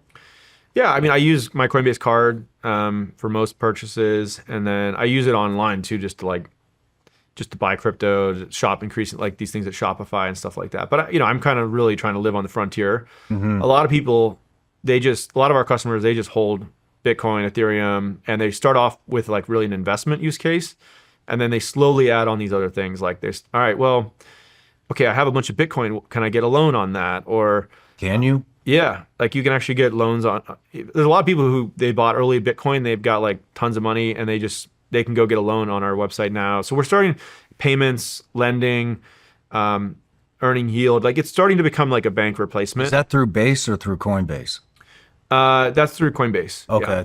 Yeah. So I can go on Coinbase and apply for a loan. Yeah. Fuck, I didn't even know that. Yeah. And that's what we ultimately want to do is, it's kind of difficult for a lot of people to get a loan, and it's a lot of paperwork. And that's what we're trying to do, is update the financial system, like all parts of it, including borrowing, lending. What are you checking when somebody borrows?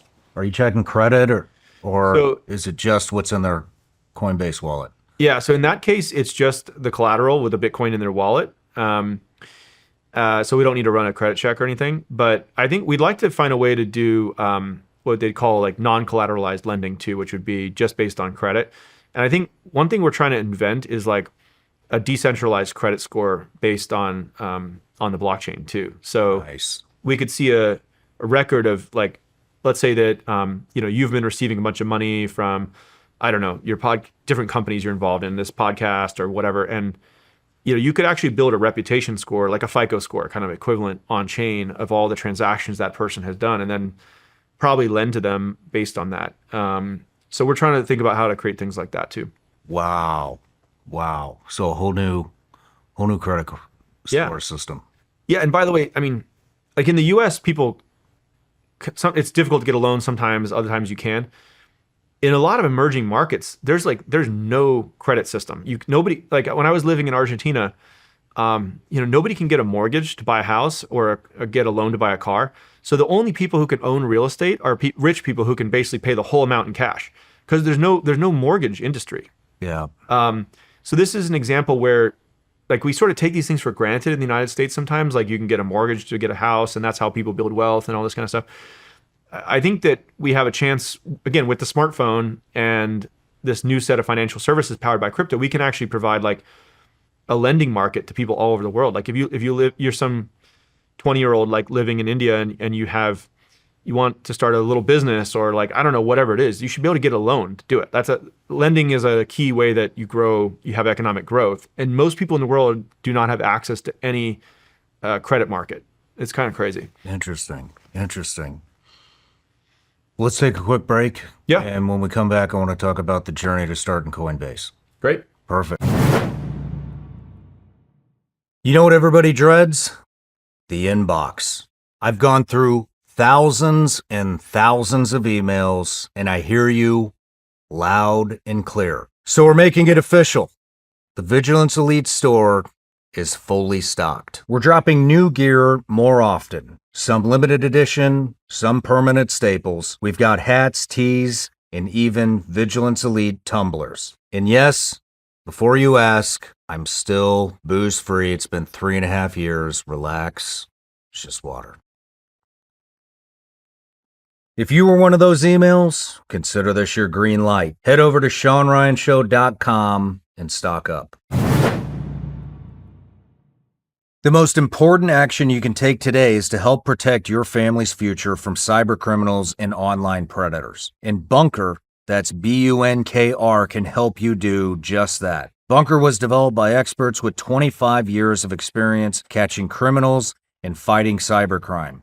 They created Bunker to help protect their own families, and now they're sharing it with you. Bunker even offers a family plan. With the family plan, you get a private messenger to share messages, photos, and files with your spouse and children, connecting only with people you approve. No spam, no surveillance, no imposters, ever. You also get a password manager to help safeguard your family's online accounts, including financial, shopping, streaming, and social media. You even get a vault to help securely store important documents like photos, IDs, birth certificates, and passports. Visit their website, bunker.life/SRS, and use code SRS for 25% off your family plan today. That's bunkr.life/SRS and use code SRS for 25% off your family plan today. That's bunkr.life/SRS and use code SRS for 25% off your family plan today. Do you ever just get stuck on the home screen trying to pick a show to watch? Or when you're trying to decide what to have for dinner, you just pour a bowl of cereal instead? Having too many options can be overwhelming. The same applies if you're a business owner who's hiring. It can be overwhelming to have too many candidates to sort through, but you're in luck. ZipRecruiter now gives you the power to proactively find and connect with the best ones quickly. How? Through their innovative resume database. And right now you can try it for free at ZipRecruiter.com/SRS. ZipRecruiter's resume database uses advanced filtering to quickly hone in on top candidates for your roles. Skip the candidate overload. Instead, streamline your hiring with ZipRecruiter. See why 4 out of 5 employers who post on ZipRecruiter get a quality candidate within the first day. Just go to this exclusive web address, ZipRecruiter.com/SRS, right now to try it for free. Again, that's ZipRecruiter.com/SRS. ZipRecruiter, the smartest way to hire.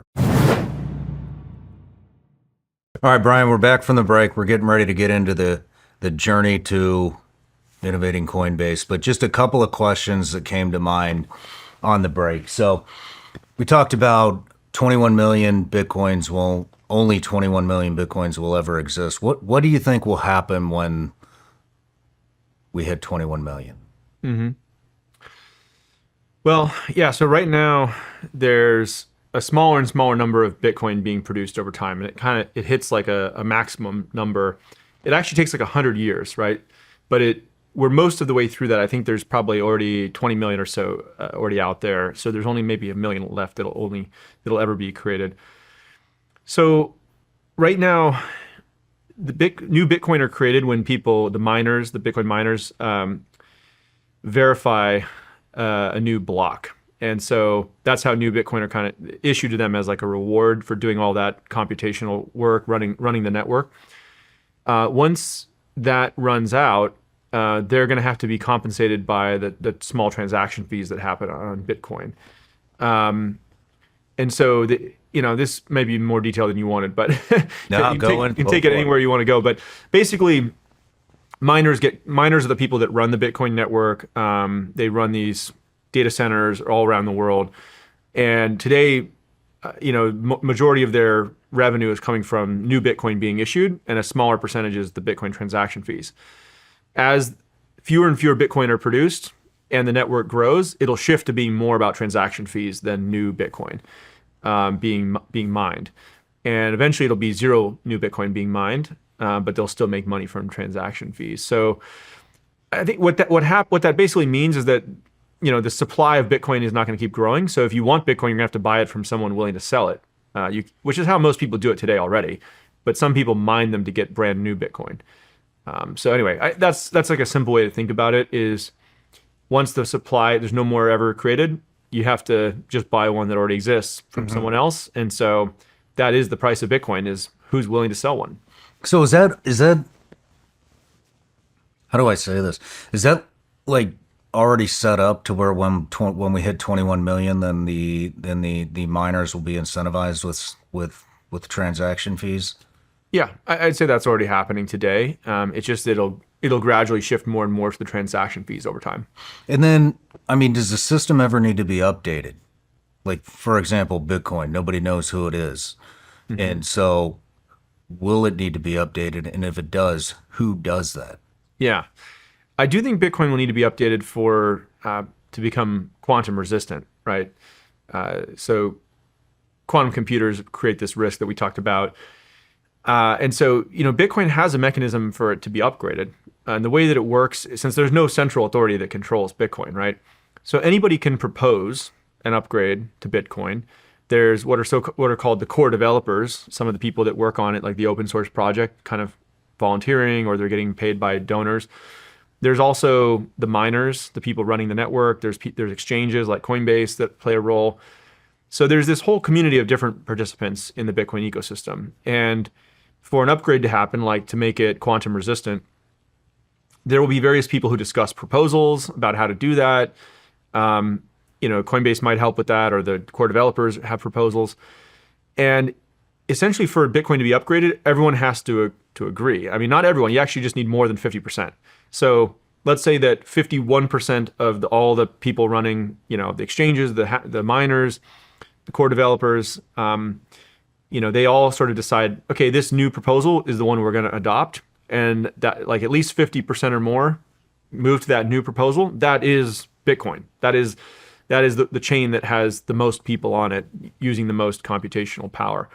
So it's truly a consensus mechanism. All these people have to come into agreement. Now, there's pros and cons of that. The downside of it is it's harder to get that many people to agree on something, so it can go a little slower. But the upside is that you're never going to get some small group of people who can take it over and unilaterally do something to harm Bitcoin. Okay, that was actually another question of mine. I mean, Michael Saylor, Yeah. He is just buying like shit tons of Bitcoin. And so is it good for the Bitcoin market for somebody to have that big of a stake in it? I think it's good. I mean, he's obviously a bull on Bitcoin, but I don't. It's not like he can own like 50% of all Bitcoin or something like that. It's too big right now, like in the many trillions, right? Okay. So, there's going to be various groups that come in and try to acquire Bitcoin positions, but that's good. I think it's just driving up the demand. Okay. Okay. And then just another question I had was, will we ever see anything like investing for your kids, like IRAs, Roth IRAs, 529 college tuition thing? Like, is there anything like that that's going to come in the future where you can set aside money for your kids or your grandkids or whoever you want, and without opening up all these different wallets? Yeah, well, so in some ways this is already happening today. In fact, like there's some members of my family, when they were born, I gave them like a Bitcoin, right?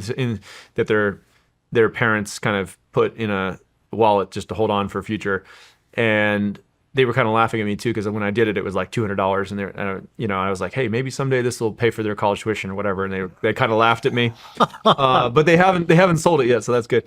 So in some ways it's already happening, but I think these IRAs and like these different types of tax advantageous accounts, I'd have to go look at the specific details on each of them, but there's certain that have permissible types of investments in there that are allowed or not allowed. We're constantly trying to chip away at these rules to make it easier, where, I mean, people should absolutely be able to hold crypto in there just like any other asset class. And actually, we need to make it easier for people to do that on Coinbase. That's something we're still working on, is to open up these kind of retirement accounts and tax advantageous accounts. We have some customers are asking for it now, so we'll probably have to do it soon. Okay. Okay. And then I kind of touched on this earlier, Bitcoin. I mean, there's a handful of them that seem to be the mainstays that are going to be around for a long time. But then we see all these, for lack of a better term, trash coins coming out. And there's been some scams in the industry. FTX, Sam Bankman-Fried. I mean, you had all these big time celebrities vouching for it. Turned out to be a complete scam. I mean, Yeah. how do people navigate that are new in the industry? Yeah. So there's no doubt. I mean, crypto has attracted its fair share of scammers, right? Just like anything else, Yeah. Yeah. I mean, like the internet, the early internet, and even still to this day, right, is like these emails from Nigerian princes and all kinds of scams on the internet. Technology is a double-edged sword, right? Like anytime you make a technology, like a shovel, you can use it to build something or hit someone over the head with it or whatever, right? And financial services technology, I think, does attract some of the wrong actors, but it also attracts like the right people who can build things. And my mental model of the world, I always try to remember is like, I think, like roughly speaking, 99% of people are good, 1% are bad. So there's always going to be bad people who try to do these things, and some of them can attract a lot of headlines and get really big in the public psyche. But you have to remember, like, there's 99 people behind every one bad one that's trying to do the right thing and build good things in the world. So we have to be careful not to like just say the technology is bad because 1% of bad people try to abuse it. But I think for the average person coming into the industry, I mean, look, it's a lot of basic stuff, right? It's like if someone's offering you some crazy yields that sound too good to be true, like it probably is. If you're just learning about something for the first time, don't put all your money into it. Like I would say that's true of crypto, but it's true of anything in life, right? Like a lot of people who are getting into crypto for the first time, I tell them, all right, put like 1% of your net worth into Bitcoin or something and just see how it goes for a couple of years. And, if you like it and you want to try trading other ones, you're learning about it, okay, put in 2%, 5%, whatever. There's people who have like 50% or more of their portfolio in crypto too, but they have different levels of risk and comfort with that. And then of course, you got to figure out, what company to trust, right? Like sometimes sometimes there's companies overseas that are offering certain products and services that are not allowed here in the US. And that can be interesting because it allows you to live on the frontier. But if you're going to live on the frontier, you know what? You might take some arrows too. And so you've got to sort of have more personal responsibility. Like the government's not going to protect you in that situation. You need to know what you're doing to really look out for yourself. So I'd say like in investing, there's no return without risk. If anybody thinks it's like this is a risk-free return or whatever, that doesn't really exist. So, you got to use good judgment, street smarts. Mm-hmm. And then just another question, we were talking a little bit about prepping at breakfast. And the big argument with crypto, which is a little ridiculous to me because is basically what happens if the grid goes down? You have no access to your Bitcoin. Well, you probably don't have access to your money too because the financial institutions won't have any power either. Yeah. And so, but I just want to know what your thoughts are on that. Yeah. Well, if the electrical grid or the whole internet went down, I mean, yeah. So society is going to be very disrupted at that point. Your Bitcoin won't be going anywhere. It's not like you're going to lose it. If like, let's say that there's a outage for a month or a year or like, 5 years, at least, your crypto is still safe. It's not going to go anywhere. There is a hypothetical way actually that people could continue to do transactions without any internet, where it's actually using your phone, Bluetooth, to talk to each other, and you could actually have more of a mesh network, they would call it. So that is possible in that kind of situation, but I think it would certainly be disruptive and challenging. That's in that type of situation where you're talking about that level of societal collapse, probably things like ammunition and gold and start to be a little bit more like your fallback. So okay. I think people should also own gold, right? I don't think it's not like exclusively one or the other, but in a world where civilization more or less continues to exist with electricity and things like that, I think, Bitcoin is probably a superior version to gold. So. Thank you. All right, let's talk about the road to Coinbase. Yeah. So I know you got inspired by the white papers. Yeah. Yeah, I think it was December of 2010. I first read that Bitcoin white paper. At that time, I was working as an early employee at Airbnb, as a software engineer, trying to help them move money to different countries around the world. And reading that white paper really captivated my attention. I was like, wow, this is fascinating. And I kept I reread it a few times, went to some of those Bitcoin meetups I mentioned. How did you come across it? Well, yeah, I was just cruising. There's this website called Hacker News, which sometimes like people in Silicon Valley read. That's like has just like technology and coder type updates, and it got posted on there in December 2010, I think is where I first saw it. And I went and talked to some of my friends about it, who I was working with at that time. I was like, this paper is really cool. Like, have you seen it? What do you think? And a lot of my smart friends, they're like, I don't get it. This doesn't make any sense. Like, this sounds like a scam or something. And so I kind of had a lot of self-doubt about it. I was like, I don't know. I think this is kind of a cool idea, but a lot of people I talked to didn't seem to think that. So for about 6 months, I was just thinking about it, reading stuff, going and meeting people at these meetups. And sometimes when I can't get an idea out of my head and I keep thinking about it and going down this rabbit hole, I'm like, okay, I got to build something. I got to try doing something because I don't know what's going to happen, but if I take some action in this direction, like it might produce more information. And later, this kind of created a good thing I like to say to people, which is like action produces information. If you're ever unsure, just like do anything, because like even if you do the wrong thing, it'll help you figure out the right thing to do.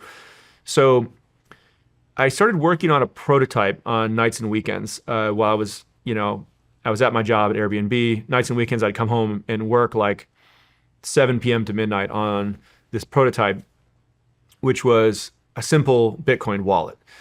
And I wasn't really thinking of it exactly like a company. I was just trying to like learn about Bitcoin and figure out if I could make a simpler way for people to use it.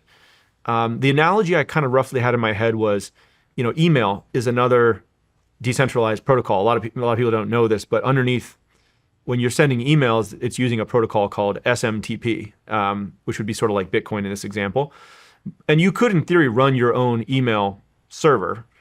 But most people don't do that. They use like Gmail or Outlook or something. And that's kind of like a hosted server in the cloud. They sort of deal with all the security updates and how these email servers talk to each other.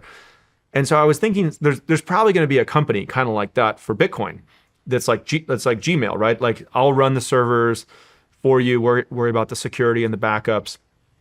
And the average person is going to benefit from this. But they don't need to have to understand exactly how Bitcoin works and all the complexity behind it. So I started building this as a prototype, and I applied to this startup incubator called Y Combinator. Some people might have heard of it, but it's kind of famous in Silicon Valley because they'll give you like 150K as a check if you have a really early stage idea for a company. And I applied to this Y Combinator program, and I got invited to interview.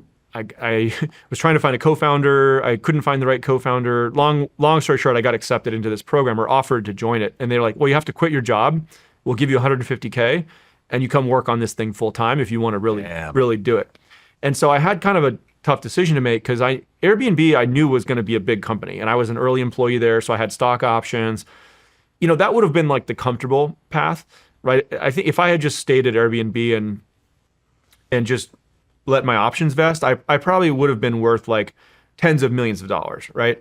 And I had like maybe 20 grand in my bank account that time as just being a software engineer in Silicon Valley, traveling a little bit, or I'd made a little bit of money and saved it, but I could tell I was on a rocket ship and this was going to be a good company.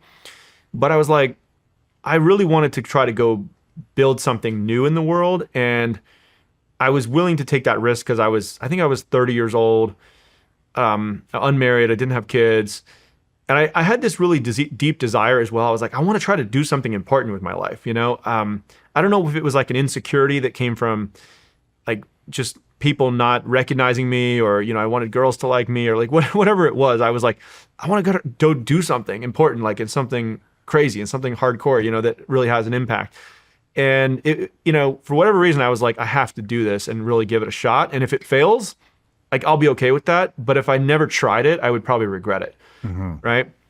So I don't know. It might feel similar to like, why were you called to like be in the military or whatever? I never felt like I had taken a risk and really done something that would have greater like significance. So I decided to quit my job.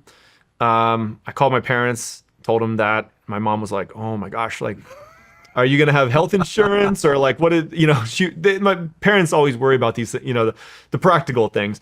And I was like, I don't know, I'll probably get health insurance. It's fine, Mom. So this guy gave me 150K. I'm good, right? And so I quit my job to go work on this thing full time, and I joined. Y Combinator has this 3-month program where you go there and you basically with a bunch of other founders and hackers, and you just grind like 12, 14-hour days, and you try to create a prototype. And at the end of the 3 months, they put you in a room full of like a couple hundred investors, like Silicon Valley venture capitalists, and you give your like 5-minute pitch along with like 100 other companies, and then you see who wants to invest. And you know, at that time I was really just solo by myself, and I didn't really get that much attention from investors. Like I was trying to, I think they'd given me the $150K check. I was trying to raise $1 million as at the end of the 3 months from investors.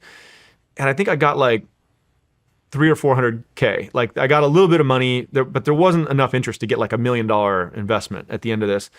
And I talked to a bunch of these venture capitalist guys, and a lot of them were like, you're going to make like a new kind of money to like compete with the dollar? Like what, this doesn't, why would anybody trust you? This doesn't make any sense, right? And I was like, no, it's not me creating it. It's a decentralized protocol. It's Bitcoin, right? And some people were just like, get out of my office, like they didn't understand what I was doing. But there were a couple people like that had already read about Bitcoin and they were pretty excited about it. They were just looking for the right company to back. And I did get some good seed investments and things like that.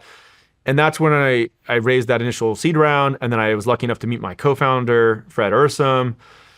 I can keep going, but some of the pieces started to come together in the early stages of like finding the right investors, finding the right early people to work with, finding a co-founder.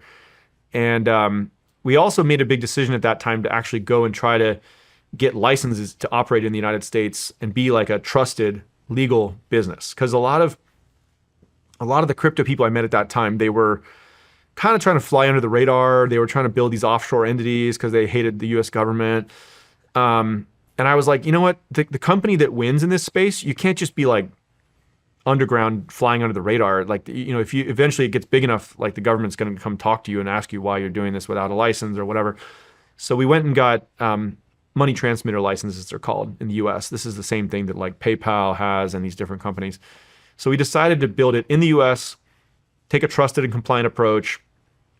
And, that was the early days. Like I can tell you, there's lots of good stories about like finding product market fit, because a lot of times you're building these prototypes and nobody cares. Mm-hmm. You put it out there in the world and like people come and look at it and nobody gives a shit, right? And I don't know. You want to hear that story? I can tell you a little bit. Yeah, I want to hear it. Yeah, I mean, so this is the hard thing about starting a company, right? Is like you try to. It could be anything, like a podcast, a coffee shop, but it's certainly true in tech startups too. You make your version 1 and you put it out there in the world, and usually like no one cares, right? That's the default. There's so much noise of things that people are going on. This is trending, and this is what and so how do you break through the noise? And so I had put out this prototype of a simple hosted Bitcoin wallet, along with my co-founder Fred Ehrsam, and we posted it just on the internet, like on Reddit and some of these forums. And like 100 people would come sign up, and then no one would stick around and use the product. And so they teach you this thing in Y Combinator, which is like how to find product market fit. Like how do you get your initial users to want to actually come back and use the product on a recurring basis? And what you basically do is you just like go and talk to them and get their ideas and feedback. And then you go try to improve your product. And then you go talk to them again and you improve it again. And you talk to your customers again and you improve the product. It sounds simple, but like a lot of people don't do that. When they're trying to start a company, especially tech entrepreneurs in Silicon Valley, they get caught up in all this other bullshit. They're like going to fancy conferences and like trying to write really amazing blog posts and try to sound smart. And, just they over optimize on talking to every venture capitalist. It's like, no, you got to just like talk to your customers and improve the product. Talk to customers. And that's how you get a product to actually find product market fit. So long story short, how would you talk to, how many customers were there at the beginning? Yeah, so when we put out the first version, it's like maybe a couple hundred people came and signed up. And then they didn't stick around. They didn't keep using the product. And so I remember I was just emailing random people who had signed up, and I'm like, hey, I built this app. I'd love to get on the phone and talk to you about it. So I would just call these people out of the blue. And I remember this one guy I was talking to on the phone. I was like, hey, I noticed you signed up for the app and you didn't come back, like any feedback. And he's like, well, yeah, I mean, it was pretty cool. Like I would use the app, but I don't really have any Bitcoin.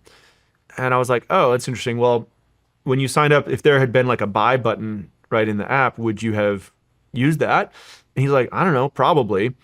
And it sounds so obvious, but at the time you couldn't actually buy Bitcoin on Coinbase. You had to, if you already had Bitcoin, you could put it in there and use it. But I don't know why I didn't think about this beforehand. Some of these, talking to customers, sometimes you have these like obvious moments come back to you. But so I was like, okay, well, let's try to just put like a buy Bitcoin button in the app. And to make that work, I had to go get a bunch of stuff done. We had to hook up like a payment method. We had to get a bunch of legal things figured out. We had to hook up to one of the early Bitcoin exchanges to source the Bitcoin. Anyway, long story short, we got that launched, and like people started using it, right? Like, and it was like every day, more people would use it than the prior day because it became the simplest way to buy Bitcoin, and people started to spread the word about it. Like back in that time, to buy Bitcoin, you had to go to like one of these overseas exchanges like Mt. Gox in Japan. You had to like wire money. And it was inconvenient. And so just through that process of like and that, by the way, that was not like the first thing we tried. There was like probably a dozen other things we talked to customers about, tried to improve the product that didn't work. And eventually we hit on one of them, and the product became good enough that there was more people coming back every week trying to use the product than had the prior week. Not because we were manually talking to them, they were just word of mouth. They were starting to tell other people. And that was the minute we were like, oh, the metrics started to go up. And the biggest problem became not trying to find product market fit. It became, how do you keep up with demand? And how do we scale this company? How do we start to hire more people? Because we were getting a bunch of customer support tickets. How do we go raise more money? Because we were using all of our working capital to try to source the Bitcoin on these exchanges and moving tons of money around the world. So that was the moment we were like, okay, we're ready to go raise the next round of financing. And we felt like we had the kernel of something that was now starting to grow. People actually cared about it. And it came with, it like solved one problem, and then it brought along a whole another set of problems to go deal with. Wow. How fast did you see it grow? You know, that's when product market fit, especially with tech companies, starts to work, it's shocking how fast it can grow, because it's not like a local business, you know, a sandwich shop or something, only a certain number of people will drive by it every day or whatever. But it went from like 100 people using it every day to, or it was maybe easier to talk about in terms of people signing up every day. It was like, instead of like 100 people signing up today, it would be like 1,000, and then it was like 10,000. And then I remember one day it was like 25,000 people signed up in one day. And I went to, you know, if you look at these different sports stadiums, and I was Googling sports, like that stadium holds 50,000 people. I was like, it looks like a ton of crazy number of people. And like, holy shit, all 50,000 people signed up in one day, you know? And then to give you a sense of the kind of problems we started to encounter at that point was like, you know, you can imagine if you have 50,000 a day people signing up, you're getting a lot of customer support tickets. We had no customer support team. So between like 9 p.m. and midnight, my co-founder and I and our first employee, we would answer all these customer support tickets. Holy shit. Yeah. So we were developing a backlog of like 10,000, 20,000 customer support tickets where like nobody was hearing from us. And this was a big problem. And then, you know, we had a bunch of hackers come in and try to start to hack into our webs, into the app, because they realized, oh, more people are storing money here. And we had to create that cold storage system I told you about earlier, where we started to store all the funds offline. We had to build that rapidly because, you know, if we had gotten hacked at that point, like we would have been insolvent, out of business. And I'll tell you like a little story actually from that day, because, you know, you can imagine we're kind of sleep deprived. We were like working 14-hour days, 7 days a week, trying to keep up with all this. And I remember we were in the office one day and eating lunch, and there was just like maybe 3 or 4 of us around the table. And somebody is looking at their computer and they're like, hey, there's a lot of like refunds going out to customers. That's weird. Like we all looked around. None of us are doing it. Who's sending all these refunds? We realized this hacker had broken into one of our systems that, like an admin interface on the back end that allows you to issue refunds to customers. And he was just sending refunds to himself as fast as he could, right? And we were like, oh shit. So we go in there, we shut down the site temporarily. Customers can't access it either. And we're like, how did he get in here? We start trying to debug it. We find the way that he accessed this particular system. And we patch it, and we come back online. In the time that he was able to send out all these refunds as fast as he could, I think we had lost maybe $50,000 or something like that. Now at that time, we had only raised, I think, the 300,000 or 400,000 that I mentioned. And so 50,000 out of 300 or 400,000, we were still alive, But if he had started doing that at midnight while we were all asleep, we would have been out of business by morning. Wow. Because we caught it within like 10 minutes. Yeah. And it's just pure luck that like Coinbase would not exist today. That was like a coin flip, that if that hacker had waited till midnight to start doing it and we hadn't noticed, we would have been insolvent by morning. Wow. Yeah. Wow. Damn. I mean, what was the moment that really got you when you were like, holy shit, this is going to work? Well, there was a lot of moments along the way where I knew that we had a chance to really make this big, but it was not guaranteed. Like there was a lot of ways we could fuck it up along the way. I mean, that's an example where we were seeing a lot of demand. We were starting to generate revenue, but like, were our systems hardened enough where these attackers couldn't get in? Obviously not. There were some gaps right at that time. So that was a risk. Like the cybersecurity risk was very real. That was how a lot of crypto companies died, right? And then the other big one was compliance and like government. We thought the government might just come by and shut it down, the whole thing. So those were probably two of the biggest risks. And then there were also competitors, right? So we were off to the races, but then we started to see really solid companies pop up overseas and in the US. There was definitely, we also thought that, by the way, there could have been like a flaw found in the Bitcoin algorithm or something like that. That would have just blown up the whole thing. We had looked at it. We couldn't find any flaw in the algorithm. We thought, okay, this will work. It'll stand the test of time, but who knows? Like maybe some smart mathematician came up with something we didn't think of, right?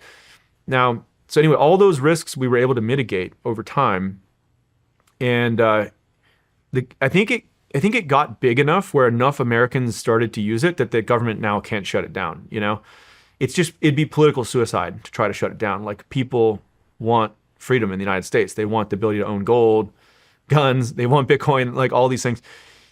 Yeah. So, but in the early days when it was small, somebody in the government, if they had their act together, could have tried to kill the whole thing. I mean, Elizabeth Warren and Gary Gensler tried to, right? Yeah. But it was too late. So those were the risks along the way where we didn't know if it was going to work. I mean, we talked a lot about economic freedom here and there on the first segment here. So I just want to ask you, what does economic freedom mean to you? Yeah. I think economic freedom to me is it's your money, right? You should be able to do whatever you want with it. There's a lot of middlemen in society that are blocking payments, taking fees, slowing things down. Economists would call it this idea of property rights, which is basically, can you actually own stuff or can it be taken away from you without your permission, right? And in many countries of the world, actually, like the money in your bank account can just be yanked out by the government. There in Cyprus in the 2010s, there was an incident like this where the government passed the government was having deficits and they had some law they passed where they just took like 50% of the money out of everyone's bank account. So obviously you don't actually own it, right? When was that? I think it was in the 2010s. Yeah, or maybe the 2000s. Yeah. So there's examples like that in history. Same thing in Argentina, by the way. There's times where the government has just printed so much currency that it devalued it. That's another form of theft, basically, is high inflation, where they devalue everyone's assets to just give the government more money, right? So property rights is this kind of like, it's a foundation that's required for all progress in civilization. Like if you can't actually keep what belongs to you, or like, if there could be some gang that runs through the neighborhood and just like kicks you out of your house and takes all your stuff, it's hard to like make a real plan for the future and try to build a company or like do anything good for society if your shit can just be taken from you at any given time, right? And it's the same thing with what we'd call like sound money, right? Can the value of your money or your wealth just be eroded or seized from you. So property rights, sound money, these are foundational to all progress in society. And most people in the world actually don't have very high economic freedom. We sort of take it for granted in the US. Even in the US, I'd say it's a little under threat. Like we talked about the inflation of the dollar. There's incidents where like people have felt like their property rights are under threat here, eminent domain or like whatever you want to talk about. But in general, like the US is pretty good. We have pretty good rule of law. Most countries in the world, that's not the case. And so that's what economic freedom means. I think crypto is it's the key piece of technology that can give economic freedom to anybody in the world as long as they have a smartphone. They can sort of opt out of that local system that they're in if it's corrupt or not meeting their needs. Why do you think why do you think Coinbase is the most trusted exchange out there? Yeah. What have you done that's different than the other ones? Yeah, it's a great point. When we do surveys by third parties or just blind surveys, we do come back as the most trusted brand of crypto. I think it's a few things. One is that companies are a reflection of their founders, right? And I think the fact that I was willing to put my name behind it, I'm based in the United States, I'm an American citizen. I think just my demeanor, like I try to just be like, do the right thing, kind of tell the truth. People may or may not like me. I don't know, but at least they're like, this guy, I don't think he's like full of shit or a scammer, right? And I think we've also tried to follow like a compliant and regulated approach.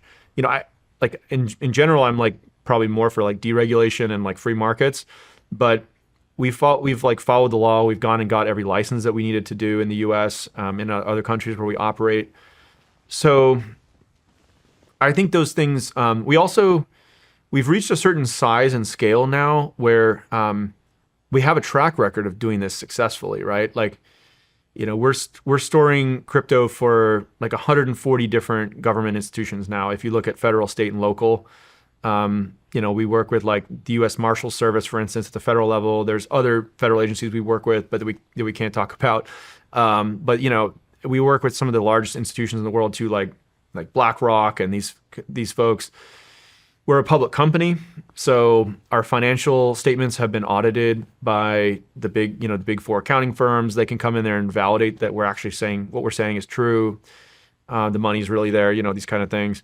So I think all those things have contributed to our brand having a lot of trust, and like you have to earn it every day. I mean, there's times where we got backed up on customer support tickets, and we like didn't invest enough in customer support, or there's times where we've had hackers try to break into our systems and we've had to make customers whole, right? Or they'll call customers and try to impersonate Coinbase support and trick them into moving their crypto somewhere, right? And in general, we try to like stand behind our customers and reimburse them when things happen that are our fault. And we try to go push back on the government when it does something unethical and tries to take our customers' rights away. So people, I think they really appreciate that as well. So those are probably all factors that contribute to trust. How do you lead your company?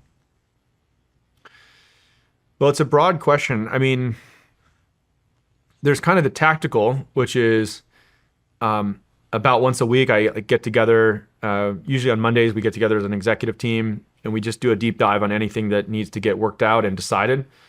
I try to push decision-making down into the organization so that I'm not a bottleneck to things getting done. Like oftentimes, we're about 5,000 people now, and in these organizations as they grow, oftentimes like people get frustrated with, I don't know, there's like 7 people who have input on this thing, no one's in charge. Like if everything has to go up to Brian as the CEO, like you're just not gonna be able to execute quickly. So I try to name who's the decider and push it down in the organization so stuff can just keep moving. Try to have a really high bar for talent. Like be very selective on the way in, performance manage people out, make it merit-based. And then, we have a healthy balance, I think, of we're investing in our core business today, but we're always trying to like build the next thing on the frontier. And we try a lot of small bets and some of them don't work, and that's okay. Like in a lot of bigger companies, they get risk averse, right? Mm-hmm. Like if somebody tries some new project and it doesn't work, it's like a black mark against them and it fucks up their career. Coinbase, that's not the case. We want people who are willing to try innovative ideas on the frontier with small teams, like 2 to 5 people. It's almost like a startup within the company. And if they try it and it doesn't work, try another one, and eventually these things break through and you can have innovation happen in big companies that create lots of products that people want to use. So it's not just like we found one thing that works and that's all we're going to do forever. Summer's here, and if you're anything like me, you didn't spend the winter just sitting around. You stayed sharp and kept moving. And now it's time your gear caught up. And that's why I want to introduce you to Roka. I've been looking for eyewear that can handle any situation with performance and style. And let me tell you, these aren't your average shades. I've tested them in the real world from shooting to fishing to off-roading, and they hold up. They're lightweight, don't slide around on my face, and can take a hit without falling apart. And the best part, they look good. They're clean and modern, no frills here, just premium eyewear that performs without compromise. That's something that I respect, and that's also why every time I head out the door, I reach for my Roka shades. Roka's based in Austin, Texas, American designed, no cut corners. The optics are crystal clear, cut through glare, and the fit stays comfortable all day long. Need a prescription? They've got you covered with both sunglasses and eyeglasses. Not only does Roka have awesome shades, they also have these that protect you against blue light. I wear these every night when I'm winding down for the day, and I still got to look at my phone or my laptop or my iPad. It just helps you wind down and get ready for bed. They are a one-stop shop for eyewear that's built to handle whatever life throws at you. Roka is the real deal. Ready to upgrade your eyewear? Check them out for yourself at roka.com and use code SRS for 20% off site-wide at checkout. That's ROKA.com. With my busy schedule, I really need to take care of my wellness by getting a good night's sleep. For years now, I've had my Helix mattress that they've sent me to try, and it's really helped me sleep through the night and feel energized the next morning. I sleep without interruption and without any back pain. And I truly wake up feeling refreshed, and I'm always ready for whatever the day brings. Helix is made to fit your body type and sleep position. And Helix has been recommended by multiple leading professionals as a go-to solution for getting help improving sleep, especially if you have snoring issues, have sleep apnea, have trouble sleeping through the night, or if you're sleeping too hot. They can even recommend which mattress will work best for you. Now's the best time to try Helix, and they're giving my listeners an exclusive offer. Go to helixsleep.com/SRS for 27% off site-wide. That's helixsleep.com for 27% off site-wide. helixsleep.com/SRS. What are some of the things that your special teams have innovated? Well, an example would be like USDC. We co-created that with digital dollar. Another one is Base, which is like a very fast, cheap blockchain that allows all these payments to happen instantly all over the world. And we just released a new app that lets these content creators get paid directly. Another one is that we are creating a platform where anybody can integrate crypto into their company. So you might be familiar with Amazon Web Services, right? It's like Amazon's the retail shop, but they also said, hey, all this computing and data centers, maybe if other companies want to use it, they can plug into it.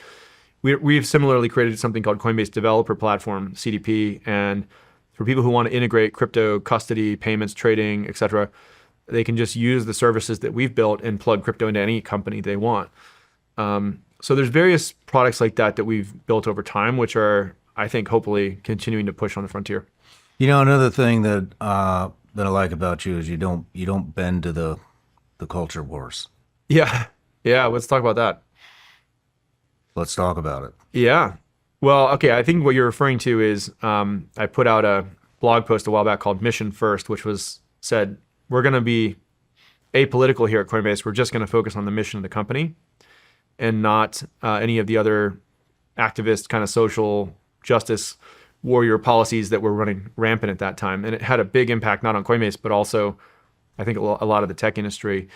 I'll give you kind of the backstory on that. So yeah, it was around 2020, I believe, you know, as CEO, you always host these open mic sessions and town halls at the company. And normally people would be asking questions about our products and competitors and regulators and like, how are we going to win? And around that time, I noticed we started to get more questions from the employees at these town halls about issues in society that were totally unrelated to our business. You know, they were asking about like police brutality or guns or Middle East stuff or, you know, social issues, right? I remember thinking this was kind of strange at the time because I was like, you know, that's not why we're here. Like I'm just like anybody else. I'm trying to understand these issues. I read about it sometime, but why are they asking me what I think about police brutality or something like that? That's not what our company's focused on. And it got to kind of like a fever pitch at a certain point where it almost was like they were trying to see who could make the executives on stage like squirm the most with like the most uncomfortable, you know, difficult question. And this culminated with, at one point, an employee stood up and they said, "I want to know if this company is going to support Black Lives Matter." And I didn't really know much about Black Lives Matter at that time and what that organization stood for, and I declined to answer. I was like, I don't know. Well, I'm happy to look into that, but I'm not going to commit at this moment. And they did like a little bit of grandstanding and they kind of held the mic and they said, "That's not good enough. I need to know, like, are you as a CEO going to support Black Lives Matter?" This was kind of in the fever pitch of George Floyd and all this kind of stuff. And I declined to answer. And so after the town hall, 300 employees did a walkout where they basically like refused to work and they kind of went on protest and left. Are you serious? Yeah. Yeah. I didn't realize the extent to which this had happened, but like a bunch of kind of this activism mindset had infiltrated the company. And a lot of this originated, I later learned a lot of this originated in the universities. They were kind of teaching about like Marxism and how to speak truth to power and like be an activist inside these organizations. So culturally, this was like reaching a fever pitch. And how many employees did you have at the time when 300 walked out? Probably 1,000 to 2,000 or something. So a good chunk did a walkout. And actually, it's funny. I remember there was one guy on our team, John, who he's actually a veteran, and all these guys were like posting in Slack about I'm walking out and I'm holding the counter. And he was one of the only people who posted. He's like, "You guys can leave if you want. I'm staying here to support our customers." I was like, so he had the balls to like stand up to this in the moment, which was hilarious. But I always appreciated him for that. But anyway, all these people walked out, and so I pulled the executive team together, and I had never experienced something like this as CEO. I was like, "What is going on? Like, what the hell is Black Lives Matter? Like, what, you know?" And somebody on my team came in and they were like, "I think it's just asking for like equality amongst all people." And I was like, "Okay." Later, of course, I found out they wanted to like defund the police and they had all this kind of like crazy misallocation of funds. There was all kinds of issues with BLM. But you might remember at that time, like every company in America, it felt like was putting out these flags and it was. Oh, I remember. Yeah. So initially I was like, okay, well, if it's just about equality or something, like put out some statement and let's get people back to work. And people came back to work, but I felt like something was very wrong here. I was like, we have a fundamental misunderstanding about what we're doing here. I thought we were here to kind of be able to create more economic freedom with crypto.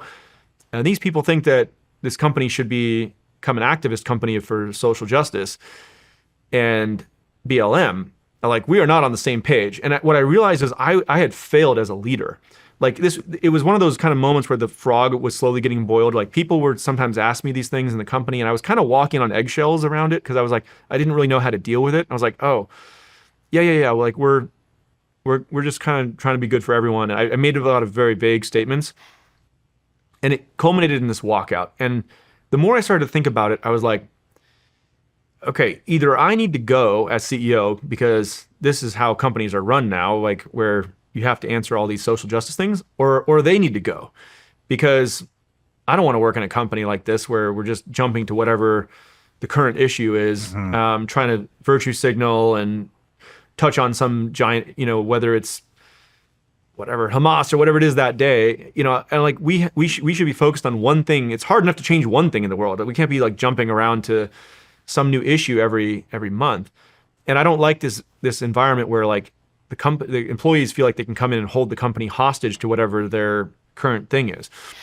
So I drafted this post, which basically said, hey, guess what? At Coinbase, we're going to focus on the mission, increasing economic freedom. It's okay if you can have whatever political beliefs or anything you want outside of that, but like keep it outside of work, right? We're here to focus on work, at work, which sounds like kind of an obvious statement. But at that time, this was highly contrarian. Let's just put it that way. And I knew that this was going to be controversial if I put it out. In fact, there were people inside the company who begged me not to post this. They said, this will destroy the company. An underrepresented person will never work at this company again. And I was like, as a young CEO, I was kind of like, is that true? That doesn't sound right. So I went and talked to like groups of employees, like including our Black employees and other groups. And I kind of asked them, and I was like, do you care if we're like a social justice company? And they were like, no, we just want to like come in here, do good work, like learn things, have an impact, like make more money. Like it's the kind of stuff everybody wants. And so my instinct was telling me the level of fear is like totally out of proportion to reality. And some people told me, if you post this, like 50 or 60% of all the employees are going to quit, or they're going to walk out again and protest. It's going to be an even bigger protest.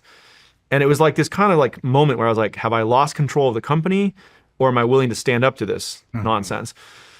And so I decided to post it, and I posted it and I announced it to the company. I was scared shitless, to be honest with you. Normally when I'm up there talking in front of the company, I feel fine. Like my leg was like shaking, my voice cracked like I was a teenager. Like I was like, I don't know if you ever have that moment where you're like trying to give a talk to somebody, and then there's like a voice in your head kind of evaluating how you're doing at the same time. You're like, oh, I'm fucking it up, So it was like the most awkward presentation I've ever given to the company. I almost like was like wanted to cry. I was like, this is gonna, I knew it was gonna like piss off a ton of people. And afterwards I said, anybody who's not on board with this, we'll give you like a 3-month severance and like, help you find your next job. Like totally, it's my fault. Like I didn't make this clear up front, but this is the kind of company we're going to be going forward. So we got to all be on the same page. And 5% of the company quit. They took the exit package.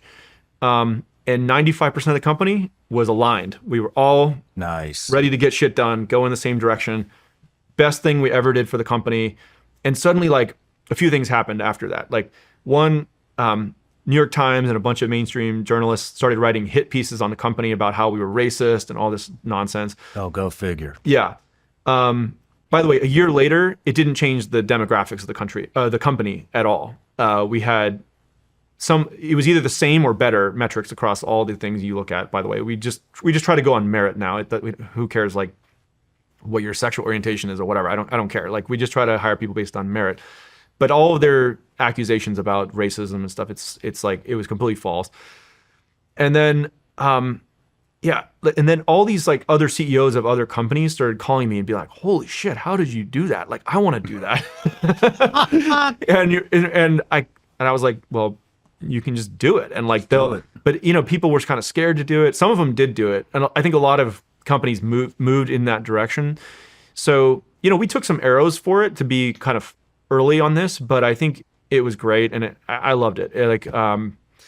It made us such a stronger company, and we've actually been able to hire a lot of the best people who've come in, and they're like, I joined Coinbase because of that blog post. Like I want to. That's awesome. Yeah. I mean, where do these people go? I mean, you did it, Elon did it with X, and now we're starting to see it at Google, Facebook. Lots of tech companies like followed suit on that. Where do these people go? And that's a black mark. I mean, for anybody, the Silicon Valley tech network seems to be pretty tight. You guys all seem to know each other. And everybody knows what's going on, and that hit the New York Times and everything. So, I mean, if you see somebody that left Coinbase at that time era or left Twitter during that time, I mean, it's like a black mark. It's like, oh, you worked until that date. Okay, so you're one of those. Where do they go? Yeah, I haven't really like spent a lot of time tracking that, but you're right. I mean, we do look at that of when people worked at different companies, and you can kind of draw a story, and you can go talk to them as an individual and get more nuance. But I mean, look, there were some companies that just leaned even harder into it, and they're like, hey, I know we make suitcases or like CRM software or whatever, but we're actually about some bigger thing in the world. And if people wanted to work at these social justice companies, they're welcome to go do that. Not to mention, I mean, talking about social justice and what you're trying to do is economic freedom. Yeah. Like, okay, like, Yeah, it the didn't fuck are you complaining about? exactly. Like if somebody's really into like Marxism and socialism, it's like not a good fit. You should not work at Coinbase. So there was, I think we've been much more clear with people now when they join the company. And so that's what I had failed to do, was just create clarity, because I was afraid of upsetting people. And that was a good moment for me as a leader to be like, okay, your job is not to be liked. It's to be clear about what we're doing here. And then people can opt in or not. That's fine.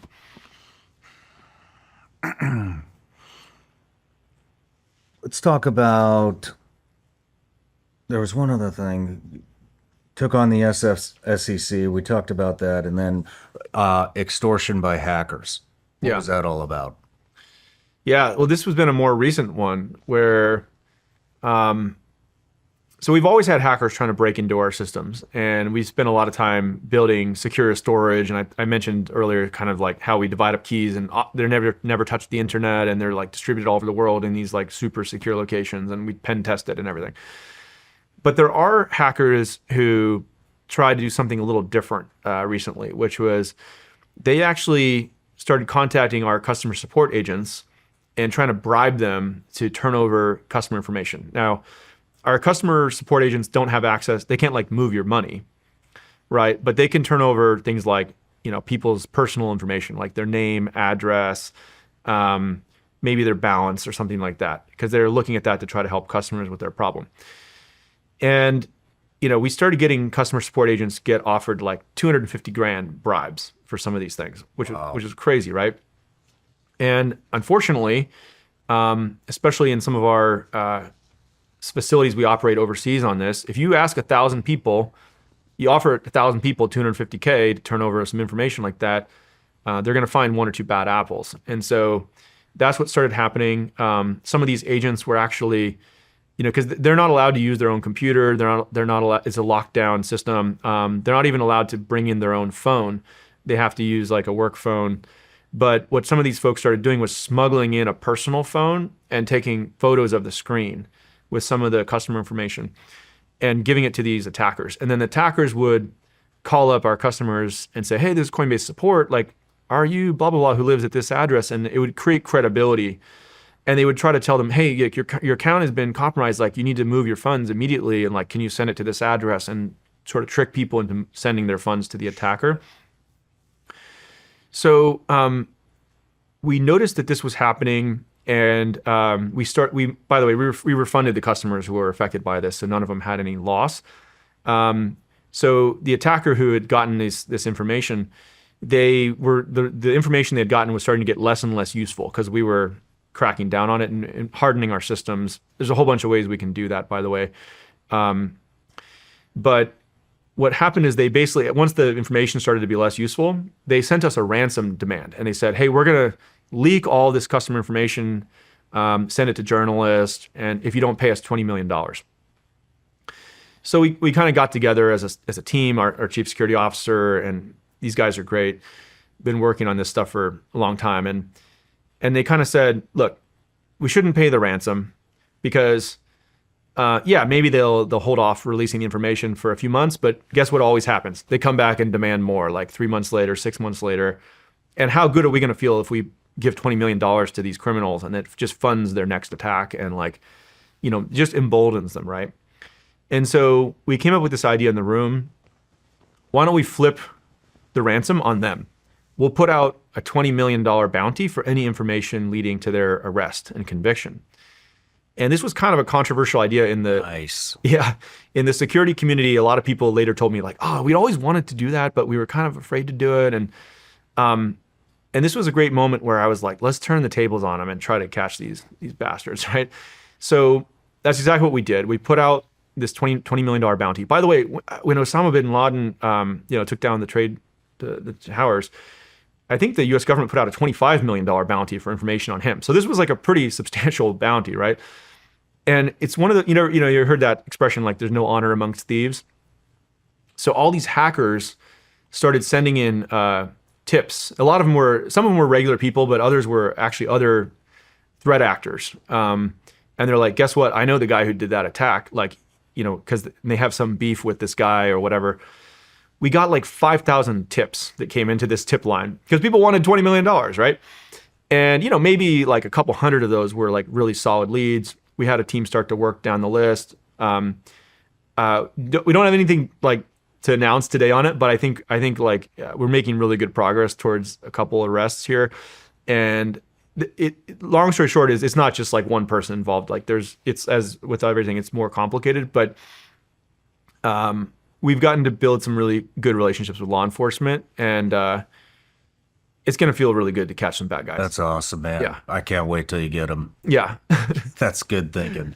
Great thinking. Let's talk about I know you were instrumental in the Genius Act, correct? Yeah. What is that? The Genius Act is a piece of legislation that helps stablecoins be allowed to be used in the United States. Stablecoins are these digital dollars.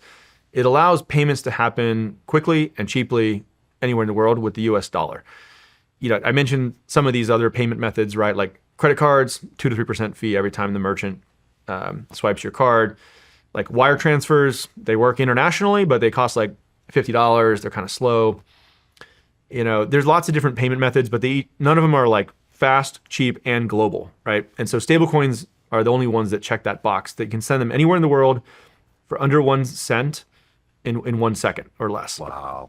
So USDC is, I think the biggest legitimate one that's out there, and all the dollar stablecoins are backed by U.S. Treasuries, which means that we can actually pay like 4.5% to people holding these things, which I mentioned earlier you can't really get on your checking account or savings account.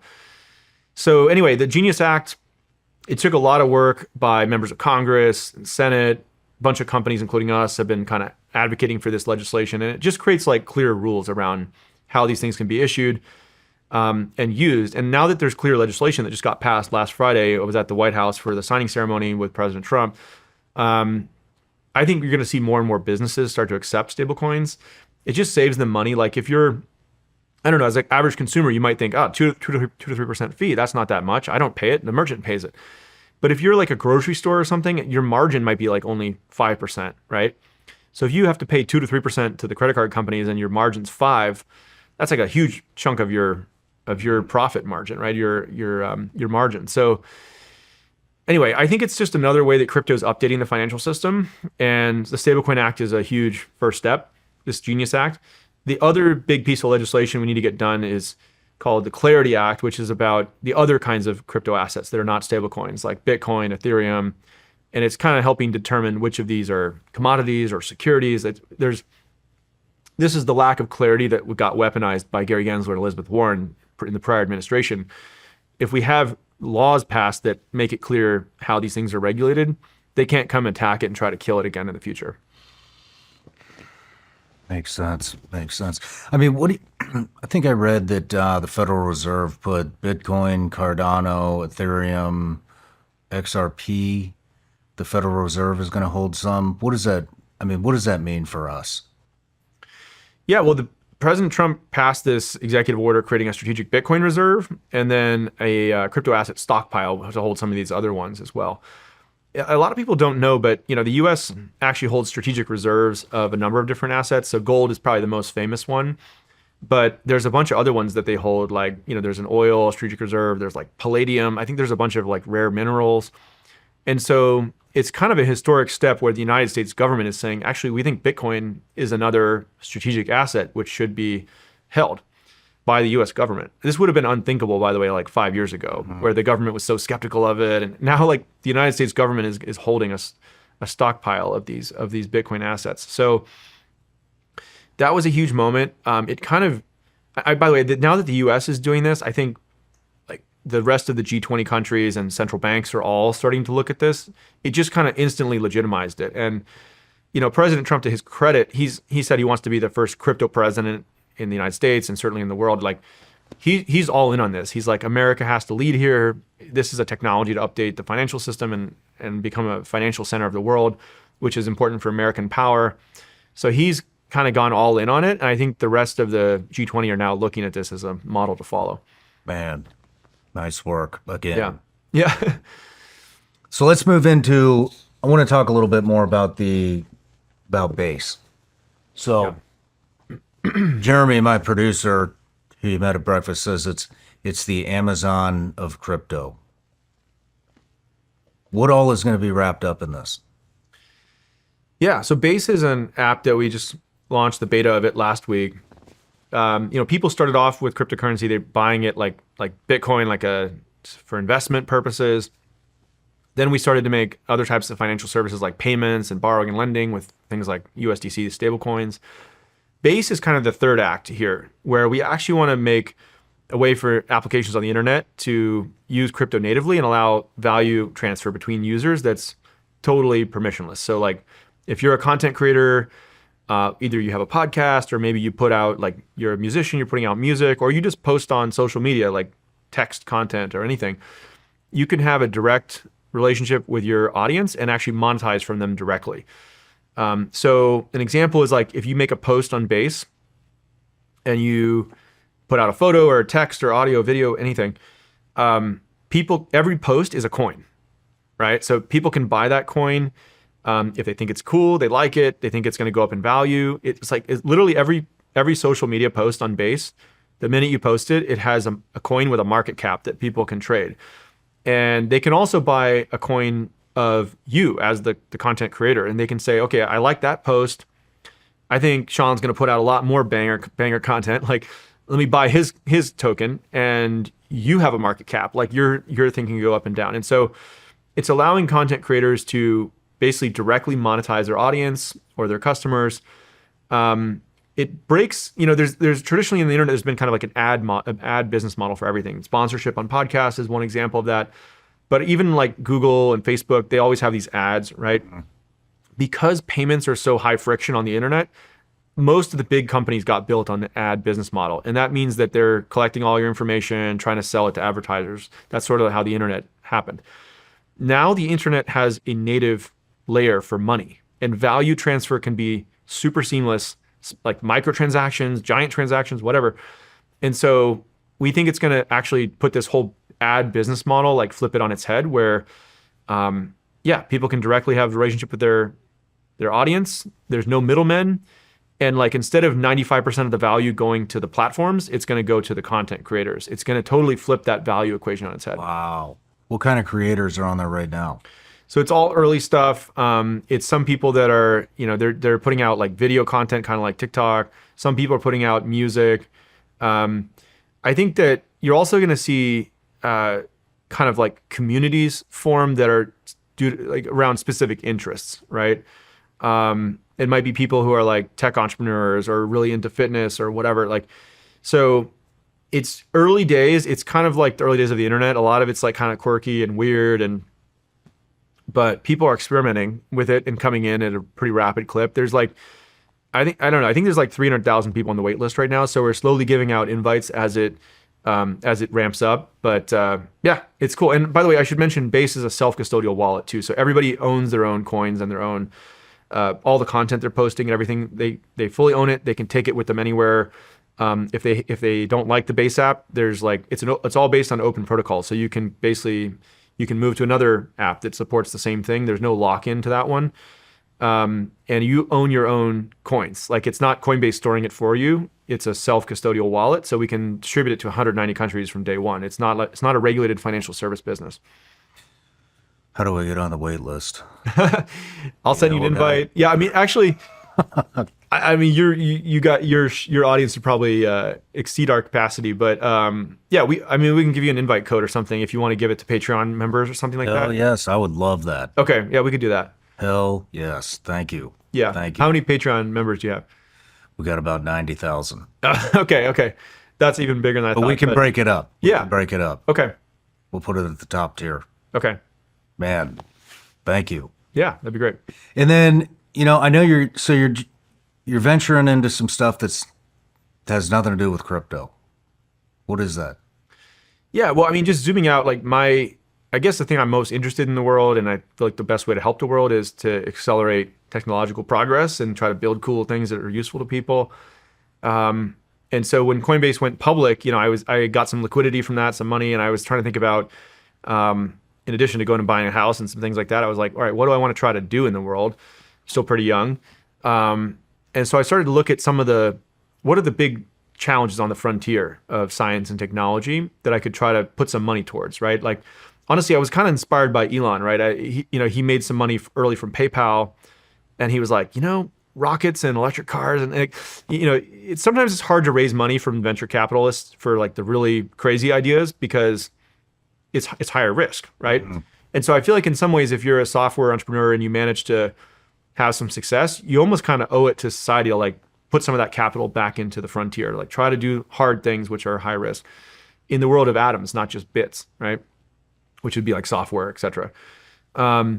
So I remember I reached out to a couple smart friends of mine. We started hosting some dinners, and I would kind of go around the table and ask people like, what are the coolest things on the frontier of technology right now that need more investment and smart people working on it? And, of course, like people talked about AI, crypto, brain machine interfaces, fusion energy. And one of the topics that came up was human longevity, right?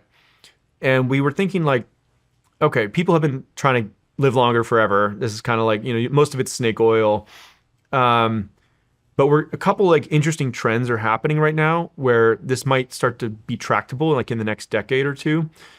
One of those trends is that like AI is coming on the scene, right? And we can actually use AI to test a lot of hypotheses and help drug discovery be more efficient.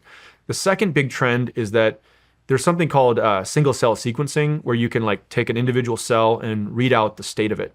What genes are turned on and off and like what kind of proteins are going on in there. And the cost of sequencing a cell, like its entire state, has been falling like crazy. You're familiar with like Moore's law? In the computer revolution, there was a thing called Moore's law where like the number of transistors that you could get on a computer chip, it like doubled every 18 months for a certain price point. And that's why computers kept getting more and more powerful at like an exponential pace.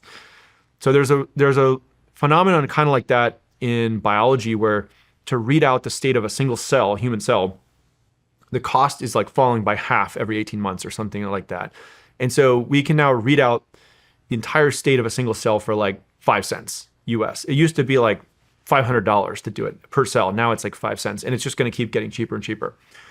So these two trends were happening, and some of these scientists and folks that we invited over, they told me, you should go look at this field called epigenetic reprogramming, where you can essentially reprogram the state of a cell.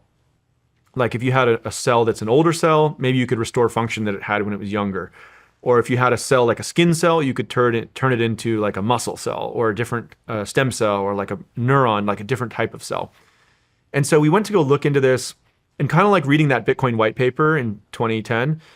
And the more I started to read about epigenetic reprogramming, I was like, there's something interesting here. This is an underfunded kind of novel area of science that could be really high potential. Like imagine if your metabolism or your immune system or your skin cells, like we could go in there and reprogram it to restore function it had when it was younger, right?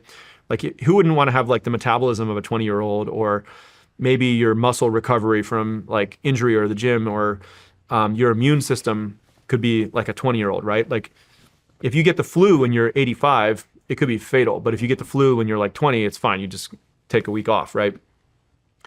So we found a couple of the right scientists and people to start this with. I co-founded the company along with Jacob Kimmel, who is a brilliant scientist in this area, and Blake Byers, who had worked in biotech for a decade.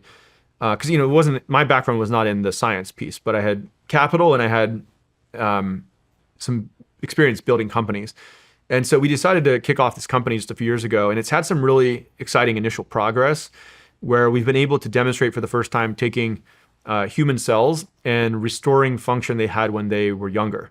Wow. Yeah. Wow. And there's some cool videos I can show you of just like, we have these like humanized mice model where we actually put human cells inside the mouse. And then like if you have an old mouse and a young mouse and you give them both a certain amount of alcohol, like the old mice take longer to sleep it off, it's kind of like people. And we've been able to like restore the liver of these older mice, and they wake up like the young mice with no hangover kind of thing. Wow. So again, getting this working in humans is like a big challenge. It's like definitely this could take another decade to like start to see drugs and therapies that humans could take, but it's early stage. It's an exciting company. It's like 35 people in South San Francisco. I put like 100 million of my money into it, committed to it, and we've raised some money from some really amazing people too. So anyway, that's an example of the kind of thing I've been working on. What kind of things is that going to be able to solve? Well, yeah. So imagine, we all kind of lose function in our bodies as we get older, right? Like the big things that, if you look at the biggest killers, it's like heart disease, cancer, diabetes. So a lot of medicine is targeting how do you treat that disease.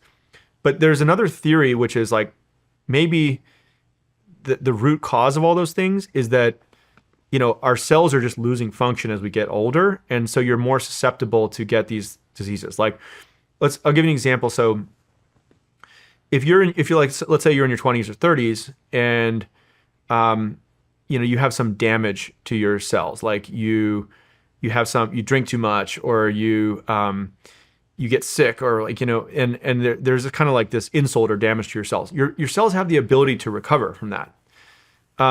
When you get older, your cells don't really have the ability to respond as well to these kinds of threats, or like, it could be viruses, or, eating or drinking too much, or not getting enough sleep or whatever. They start to lose their function. And so instead of treating like the effects of these diseases, why don't we just try to restore the function your cells had when you were younger? And it might actually be like kind of a root cause of a lot of these diseases that manifest later in life. Like if you look at all those diseases I mentioned, they're basically highly correlated with age. The older you are, the more you're likely you are to get it, right? Like once in a while, you'll see a kid, like a young person who gets cancer or something, but it's very rare. It's almost all people later in life. And so it's kind of like what you might call like a root cause, or solving a meta problem. Like if you can solve this problem, it automatically like knocks out or minimizes the effect of a bunch of later diseases that you get in life. Like you might be familiar with the GLP-1s, like these Ozempic type drugs, and that's the first time we've seen a drug that's like $1 trillion drug, where people, even healthy people, are taking it now because they just want to lose weight. I think that the exciting thing about these longevity drugs is that if these start to work, and again, it'll take like another 10 years or more to know for sure. If these start to work, like everybody over a certain age is going to take these, because like who wouldn't want to feel like you had the metabolism or immune system or whatever, or the muscle system of like a younger person, right? Mm-hmm. That would just be more years of healthy life, to get stuff done. So anyway, I think we're on the cusp of potentially being able to make a breakthrough in this area. And it's high risk, but I think this is exactly what people should be doing. Like if you have some success in business, like try to push the frontier, right? Do something that's really challenging. So how does it work? Is it like stem cell where they inject cells into you, or? It's related to that. So yeah, the science behind it, I'll give you the high level version. So there's a guy, Shinya Yamanaka, who won the Nobel Prize, Japanese guy, in around 2006. And he showed you could take a skin cell and reprogram it into a stem cell, like you were saying. So, and through a bunch of work, he showed that if you basically put these 4 proteins in a cell, it kind of reverts back to an earlier state where it's a stem cell. And then it can redifferentiate into being a skin cell again, but with younger properties. So this was like a breakthrough in the field. He got a Nobel Prize for it. Subsequent to that, people have shown that you could turn a skin cell into a different kind of cell, like a neuron or a muscle cell. What we're trying to do is not change the type of the cell. We're trying to just change the functional age of the cell. Like if it starts as a skin cell, stay as a skin cell, but just be like a younger version of yourself. And so we're searching the vast space of different sets of proteins. They're called transcription factors, which basically turn on and off different genes in the cell. There's like a massive number of combinations of these that are potential. We've developed a high throughput screening system that can test like millions of hypotheses. And we're looking for interesting targets that come out. Like, to be honest, our understanding of the biology of it is not very good. We actually don't know why. Like, even though this guy won the Nobel Prize, we don't even really know how it works, like, and why it works, but he found something that did work. And so that's what we've done at this lab in South San Francisco. We've set up this high throughput screening system that's testing millions of different combinations of these, looking for novel sets of proteins you can put in these cells that change the state of it back to like a younger cell. And we know that. So you're injecting proteins, and Yeah. it would be an injection of proteins into the body that the cells absorb. Yeah, and they're delivered via this thing called lipid nanoparticles. But yeah. It's basically a way to deliver proteins into these cells, and it causes them to turn on and off different genes. Wow. Yeah. How far out do you think you are? I mean, idea? we're going to start clinical trials on our first program probably in the next year or two in humans. And that's where you have to go through FDA or different countries you can do it in. And then we have 2 or 3 other programs coming along. So I think within like 5 to 10 years, we'll hopefully have candidates ready for, potentially someone could actually go get it prescribed by their doctor in like, hopefully like less than 10 years. But, these are kinds of things that sometimes you need to try a lot of shots on goal to get something that works, right? And it can start to get expensive the later you are down doing these human trials. Like it costs something like $2 billion and takes about 10 years to get a drug to market. And that's with a lot of failures along the way. So, we're putting a lot of capital to see if we can come up with a breakthrough here. So you're getting ready to be introduced to a whole other type of bureaucracy. Yeah, the FDA. I mean, actually, inside the current FDA, they are trying to find ways to optimize this. Because, by the way, China is making very quick progress on how they run clinical trials. And there's a phenomenon happening where sometimes someone will publish a paper, like a research paper in the US, and then apply for a clinical trial. And before their clinical trial starts, there's already patients in China with that drug in their body, because they're kind of seeing all of our papers get published, and then they can run the trial faster. So there's people like in the current FDA that are trying to think about, I'll give you an example of how we could make it more efficient. So right now there's phase 1, 2, and 3 trials. The phase 1 trial is all about safety. Like, is this thing even safe to put in a human body? And phase 2 and 3 are about what they call efficacy, meaning does it even work?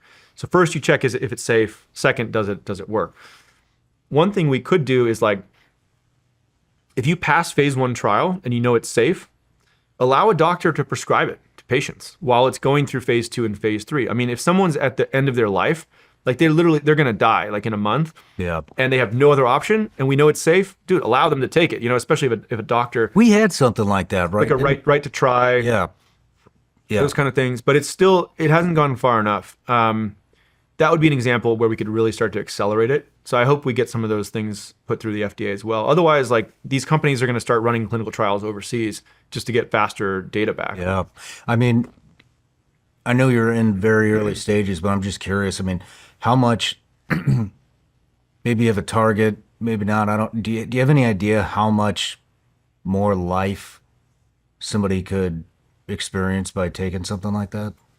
Yeah. So the initial drugs that'll come through, we hope they could add something like 5 to 10 years of life. But the real moonshot goal here is that if we get this working in one cell type, we can get it working in another cell type, and another one, and eventually you'll be able to take a cocktail of these that kind of help improve like a dozen cell types, especially your brain. Like, that's the holy grail kind of. And if that works, I mean, the goal is to get to like indefinite, right? Like, you're not going to be immortal because you could still get hit by a bus or something, or shot or something, right? But if you don't have something like a physical thing that takes you out, you should, in theory, I can't see any law of nature that's getting broken that would not allow you to become perpetually kind of renew, right? And there's all kinds of crazy implications of this downstream if this works. I mean, I'm kind of in purely hypothetical land here, right? I don't want to overstate this, but we might start to see these people that, they look kind of young, but they look different. Like, it's like the vampire movies or whatever. Like, they look like they're in their 30s, but they kind of look different, like they're like 1,000 years old or something, right? So you get into all kinds of interesting sci-fi type analogies, and people come up with all these philosophical debates about, should we even want to live longer? Anyway, I think that curing disease, giving people the option just to live longer if they want to, these are all unequivocally good things. And so it's worth pushing on this frontier. But if it ultimately works, how it changes society could be quite profound. Yeah. I mean, do you think it would it make in would it make an older person look younger, or would it kind of stunt aging? And you, like, if you're 42 years old, are you gonna stay 42 years old, or are you gonna look like you're 32 years old in a year or however long it takes to work? Yeah, the answer is we don't know for sure. I mean, there are now examples of human cells that we've been able to restore. It's not just stop the aging. We've been actually able to restore function they had when they were younger. So in some sense, you can call it like reversing the aging, right? But I'll give you an example. So like your skin, when we all start as like a single cell, like a fertilized egg, right? And we're dividing, and our skin and bones and like brain, everything kind of develops. Like in our skin, we have this thing called the extracellular matrix, which is kind of like this protein structure. It's not the cells themselves, but it's kind of like, you probably heard about collagen and these different, so it kind of gives your skin like that flexibility and springiness. And over time, that the ECM, the extracellular matrix, kind of can deteriorate, right? So this is like a big open question. If we restore your skin cells to be like they were when they were 20, are they actually going to go in there and maintain and repair the extracellular matrix so your skin stays like really springy? Or are they just going to be like aged, are they just going to be young cells but on an aging extracellular matrix? We don't really know. We got to go run these experiments. Another example would be like, people who they have like scarring on their liver. That's called like fibrosis, right? If you damage your liver, it develops this kind of like scar tissue. And one of the experiments we've kind of running recently is like if you reprogram your liver cells to back when they were younger, maybe your liver cells are young, but it's the scar tissue is still there. This is still too early to say, but like some of the data we've been seeing indicates that the young cells can actually like repair or disintegrate the scar tissue. Wow. So we don't know yet, but like there's a possibility that if we actually are able to successfully restore these cells back to the younger state, that they'll just like kind of maintain and restore. Like, I'll give you one other kind of interesting data point. Like, baby, there's a thing called like, I think it's called like prenatal surgery, right? Like where a baby in the womb can actually get some kind of surgery to repair something. And when the baby's born, they don't have any scars from the surgery. Or even you see this sometimes with like really young kids, like if they get like a part of their finger chopped off or something, it's like a kind of horrific thing, but there are accidents like this. If it happens when they're really young, like 2 years old, a lot of it will grow back, right? And so our bodies, like there is something in our biology which has the ability to like regenerate tissue, to even regrow like a piece of a finger. And if we can unlock that capability in adults, like we know it's possible because it's happening when we're younger. So why can't we turn that back on? It might be possible in adults. It's not like some completely it's impossible thing. There's sort of an existence proof. It happens at some point in our life. So why couldn't it happen later in our life? That's what we're trying to find out. Do you think it could be a cure to diseases like Alzheimer's, stuff like that? It's again, we're in highly speculative land here. I don't want to like overpromise, but in theory, yes, it's possible because we don't know exactly the cause of Alzheimer's. I mean, people talk about these amyloid plaques building up and things, but when you're younger, why don't they build up? I don't know. Maybe there's certain cells in your brain that are not like the neurons, but they're basically helper cells trying to clear out those plaques and things. So if we can reprogram them to have the function they had when you were 20, maybe it does help with that. We don't know. We haven't started on we want to actually start a program on Alzheimer's and brain cells. We haven't started it yet because it's one of the most expensive ones to do in terms of how you run clinical trials. So, but we'll get to it eventually. I think that's one of the most exciting ones to figure out because ultimately, if our bodies are still functional but our brains are going, it's kind of like what's the point, right? Yeah. There's no reason to live if your brain's not there. Sorry to pepper you with questions. This is great. Newborns. I mean, stuff like Down syndrome, things like that. Is that something that this could prevent? So that's kind of a different area of science, but I think because that's really more about the DNA. Like if you have an extra chromosome, that's what causes Down syndrome. But I do think there's a whole other field that's emerging around embryo editing, right? So you're probably familiar with like people using IVF, right? And you can have these embryos frozen, and then you can kind of sequence them and see if they have diseases. or Down syndrome or anything like that. And this is kind of controversial because people have all kinds of beliefs on this about what should or shouldn't be allowed. Is the embryo a living thing or not? There's a lot of fraught territory here. But I think what's happening is that we're getting to a world where people can choose, like sequence these embryos and choose the one that they feel like has the best chance. Then what's going to happen is people are going to have a lot more embryos to choose from. There's a technology called in vitro gametogenesis where you can turn skin cells into embryos. So you don't have to like harvest them from the eggs like from a woman, which can be a quite invasive procedure. So then you'll be able to have like thousands of embryos to choose from. Then what'll happen after that is people will choose the best ones and then they can start to make a few edits to it, it'll start off initially to prevent disease. Like there's like sometimes a single base pair of DNA can cause you to have like heart disease or higher risk for Alzheimer's. Like there's different single base pair changes. And then there'll eventually be like multiple base pair changes where, I don't know, anything, like depression, like IQ, there's all kinds of things people might want to edit in the future. Mm-hmm. And it's an interesting thing society's going to have to figure out is, do we feel okay with that? Like, we already sort of go out of our way to try to give as much benefit to our children as we can, like what food we give them, where we send them to school, where they live. And so I think if you have a choice about, okay, like this embryo has a 50% chance of depression, but they might also be like a great artist, and this embryo, they're less likely to have these bad things, and they spike really high on these other things I care about.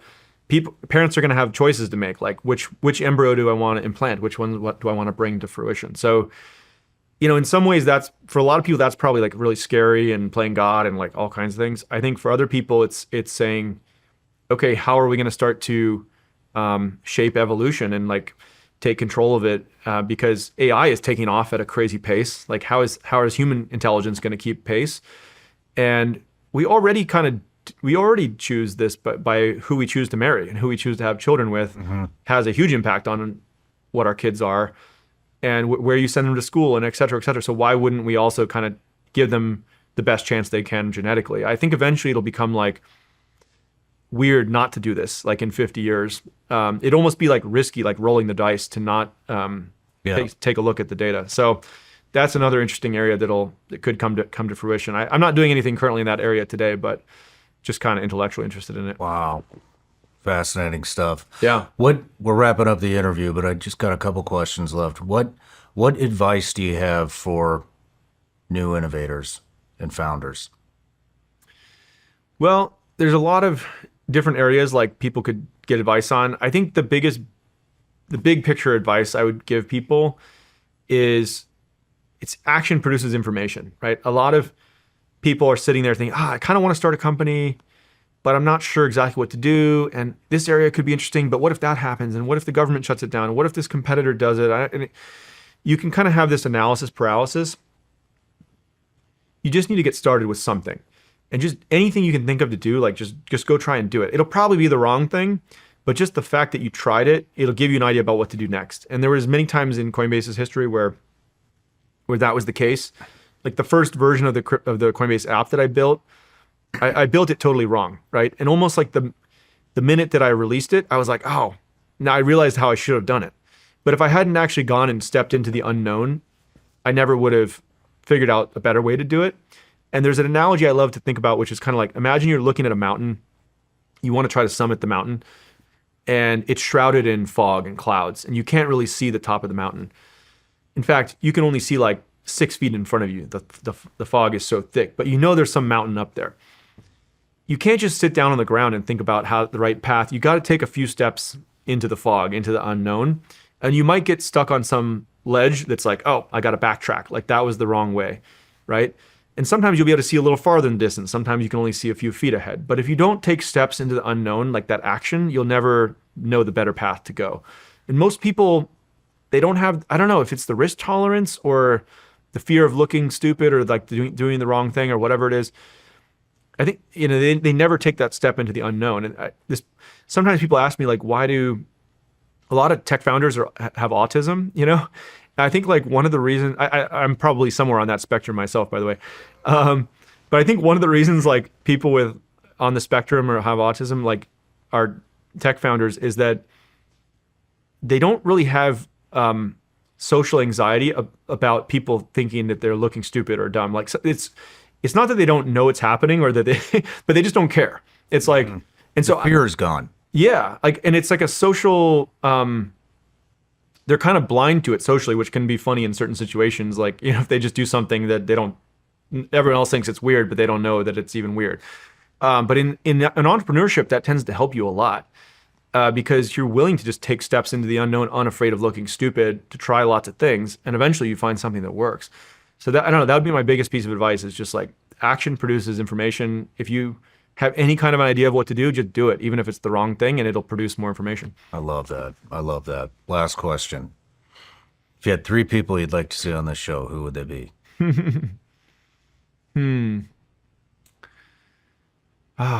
There's so many good ones. I think, and you've met with a bunch of them already.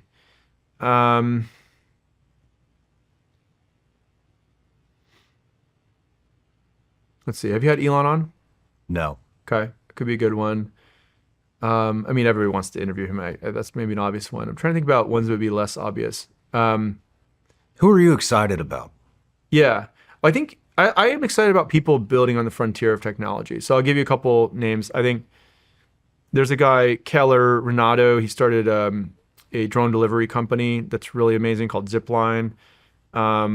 He's also working on another biotech company. I think he's really impressive.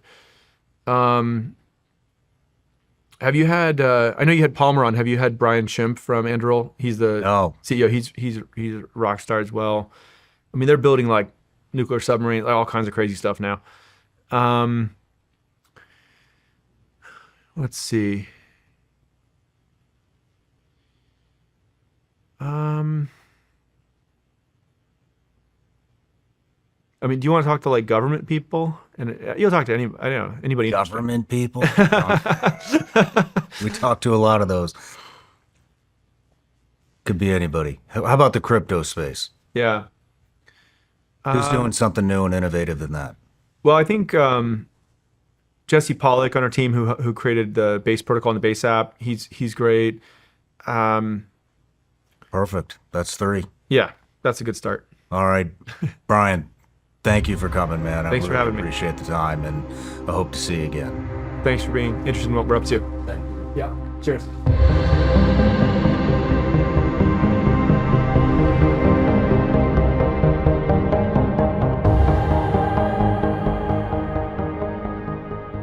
No matter where you're watching Sean Ryan Show from, if you get anything out of this, please like, comment, subscribe, and most importantly, share this everywhere you possibly can. And if you're feeling extra generous, please leave us a review on Apple and Spotify podcasts.